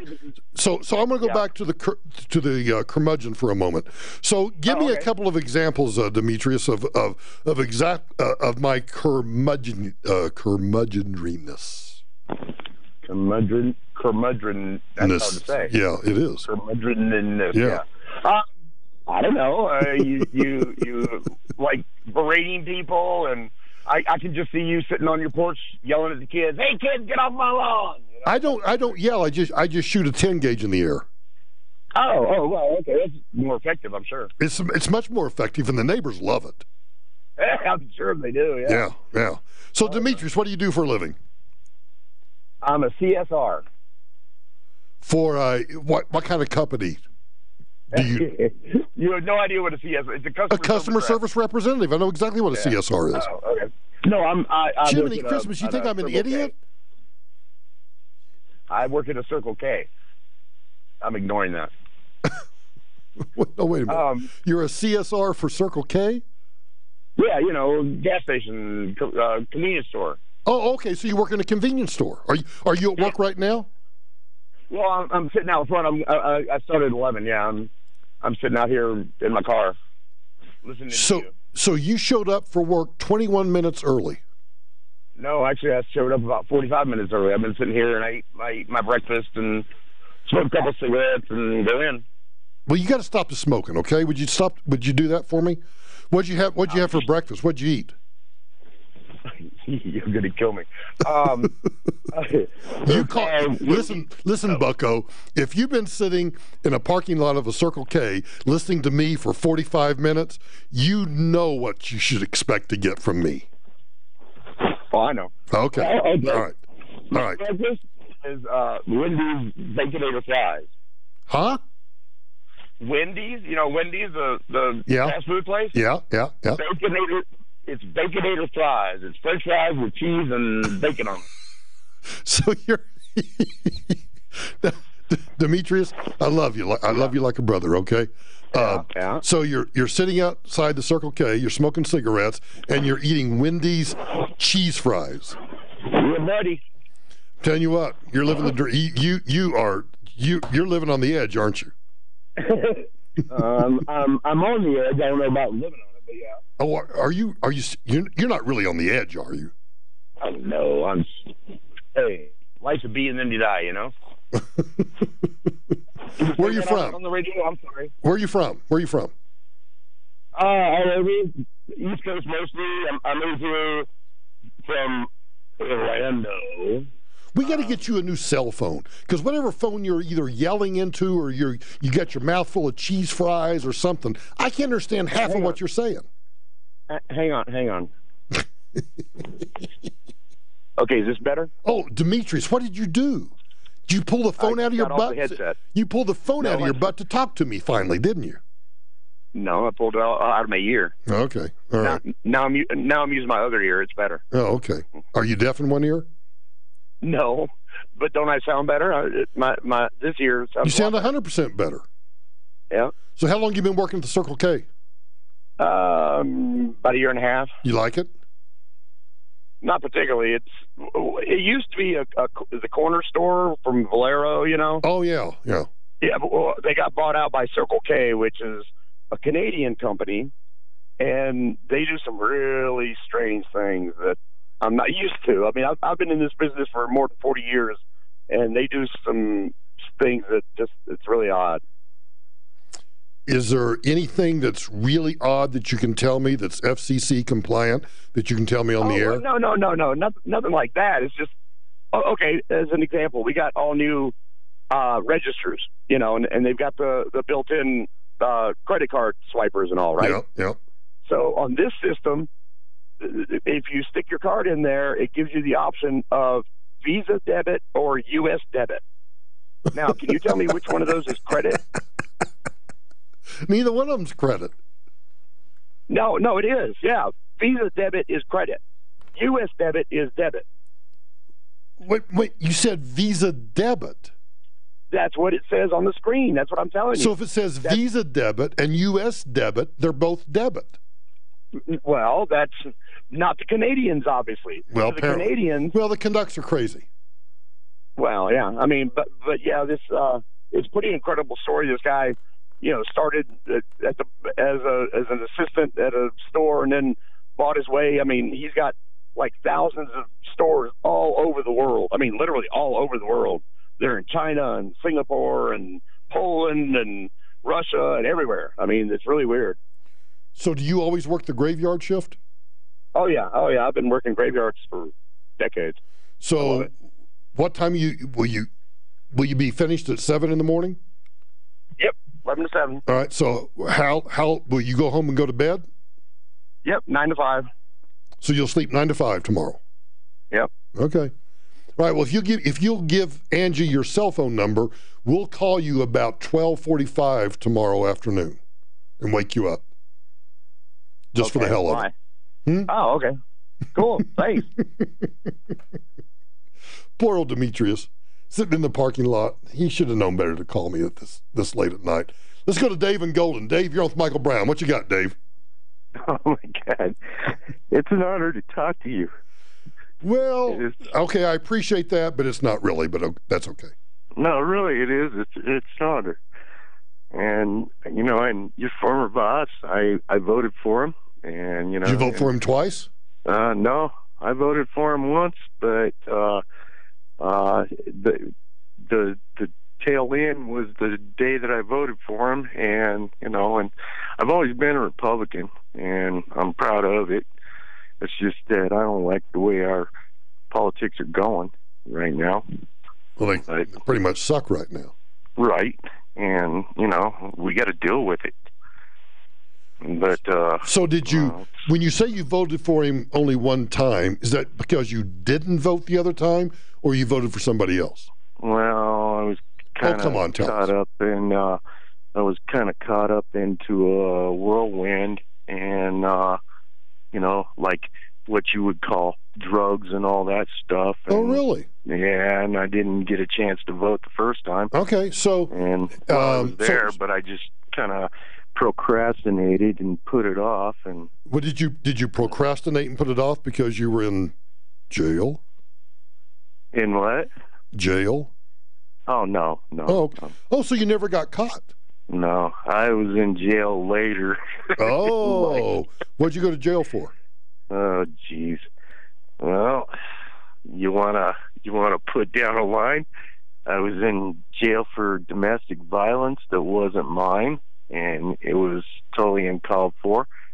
And I was in jail for a DUI that was mine, and I would claim that one. But the domestic violence was a false charge against me, and I was in a kangaroo court.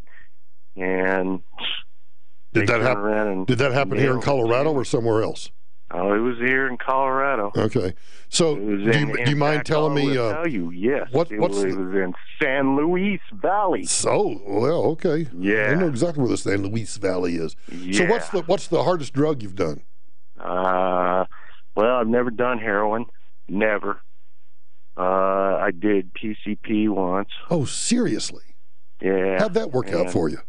I was about 18 years old when I did that. I'm 57 now, by the way. Oh, okay. All right. So there's okay. Are you interrogating me? Yes. Yes. Right on. Cool. Yeah. I dig it. Yeah. Are you a white guy or black guy, or are you a Hispanic? Well, I'm a white guy. Okay. You're a white 50. Did you say 56, 57? Well, I'm a Heinz 57. Okay, so you're a white 57-year-old male. I'm sorry. I'm a 57 Heinz 57. Okay, but I called you a male, and I want to retract that because that was obviously very presumptuous of me. Are you a male, or are you a female, or do you know? I'm a male. Okay, you're a male. I'm as male as male can be. Okay, so you did PCP at the age of 18. You're a male. You did time for a domestic violence charge. Yeah. Let's see. Do you have a girlfriend, boyfriend right now? Nope. And I do not want a girlfriend right now because I need to get my life straight. No, what? Okay, so all right. So now I have to ask and see. These are the rules. I don't make up these rules. But when you say that now you've got to get your life together before you can get a girlfriend, I have to ask, why is your life not together right now? What's going on? Well, I have a mother right now that is on her dying bed. Oh, I'm sorry to hear that. she's got health problems, and she's well, you know, I mean, now is she with you now, or is she? Yes. Yeah, okay. So she's living with you. I cannot get a job. I cannot go out there and get a job because I'm basically here babysitting, and you know, and it's not a bad thing. It's no, just, I know. You gotta love your family, right? How old's your mom? She's 82. Okay, well that's getting up there. Yep. All right, and she cannot. She's not mobilized to the point. I mean, yeah, she goes to the grocery store and everything, and you can't stop her because she'll turn around and bat you in the head if you stop wait a minute. I thought you said your mom was dying, but now you're telling me your mom goes to the grocery store. Yes, she is. So what's she dying of? Can I ask? Old age. Okay, so, but she's mobile enough that she can go to the grocery store. Well, my mom's the type of person that likes to cry wolf. Okay, I understand. Why does that? So I'm not trying to be mean here, but why does your mom, who's able to go to the grocery store yet is dying of old age, why does that prevent you from getting a job? It doesn't prevent me from getting a job. Okay, why haven't you gotten a job? I can get a job, but the problem is she's got me under her thumb 24/7 because I have to give her diabetes medication. Okay, so you got to give you got to give insulin once or twice a day. Yeah, I have to clean the house. I have to make sure she goes to the bathroom. I have to, and you don't understand my mom. My mom is a very, very strong-hearted person, and she's doing things that she should not be doing.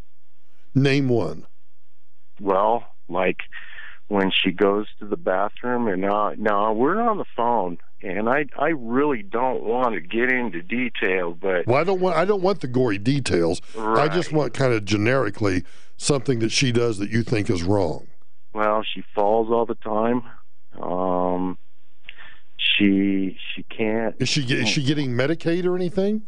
Oh yeah, she's on Medicaid, she's on Medicare, she's on all that stuff, but they do not want to help out on the system. They do not want to help out, and so I'm here, but I'm only here. Well, what kind of help? What kind of help are you looking for? Because it sounds to me. Look, I'm playing lawyer with you now. Because you've told me that your mom is dying, yet she goes to the grocery store. You can't get a job because your mom's dying, yet insulin is once or twice a day. If she's able to go to the grocery store, I would think she would be able to go to the bathroom on her own. But I may be wrong. No, you are wrong. It sounds to me like you don't want to go work. Oh no, I have no problem going to work. Well, but you have bust ass like the best of them. I can bust ass like the best of them. But you're apparently not doing that. No, well, I have a side job that I do, and I make good money at it. But well, see, you didn't tell me that. So you actually, well, you didn't so you do work. Yes, I do work. And you have an income. Yes. Okay. So well, I work for a company. And I am here, but it only pays me 1.27 hours a day, and that's it. And then by the time I'm done, if you're making $1,000 an hour, that's not bad. Right, exactly.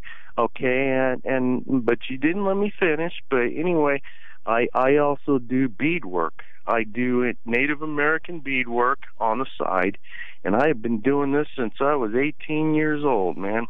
Are you Native American? No, I'm a white boy. I've got a little bit well, let me put it this way. You're not going to pull an Elizabeth Warren on me, are you? I've got more Native American in me than, what's her name, the Senator, what's her name? Elizabeth Warren? Thank you. No, I got a little bit more than her, but it's not much. What tribe? And I don't really claim it. What tribe? I'm Abenaki. Oh, seriously? Yes. And Did I ask you, did you grow up in Colorado? I am a native of Colorado. Native of Colorado. So born and raised. All right. Yeah. So I do beadwork on the side, and I make a good living at it, and it's not a bad trade. It's just because it's a dying trade is what it is. So where do you sell your bead? Where do you sell your beads? Anywhere I can. I go out on not flea markets, but I look at the bead trade stores, and sometimes I get on Facebook. And my sister, she does a different style of bead work. Does your sister help with your mom? Say again? Does your sister help with your mom? Whenever she can, transportation-wise, she does. Okay. All right. And well, that's a good deal. I don't have transportation because of my stupid ass, dumb idiocy and getting a DUI. Well, how old is the DUI? Well, it's going on to 3 years, but I had to do 2 years of probation, and I had to do 2 years of programming, and all that. And seems to me you ought to be able to get at least a work permit of some sort to drive. Well, I don't know. I don't know how all that works. I have no clue. Well, I don't either. I've never had a DUI. No. So I don't know. Don't ever get one. I promise you, I will not do that. Okay, Angie. I think we got a whole lot of BS there. What do you think? A whole lot of BS. That's pretty much all I got. Ladies and gentlemen, Elvis has left the building.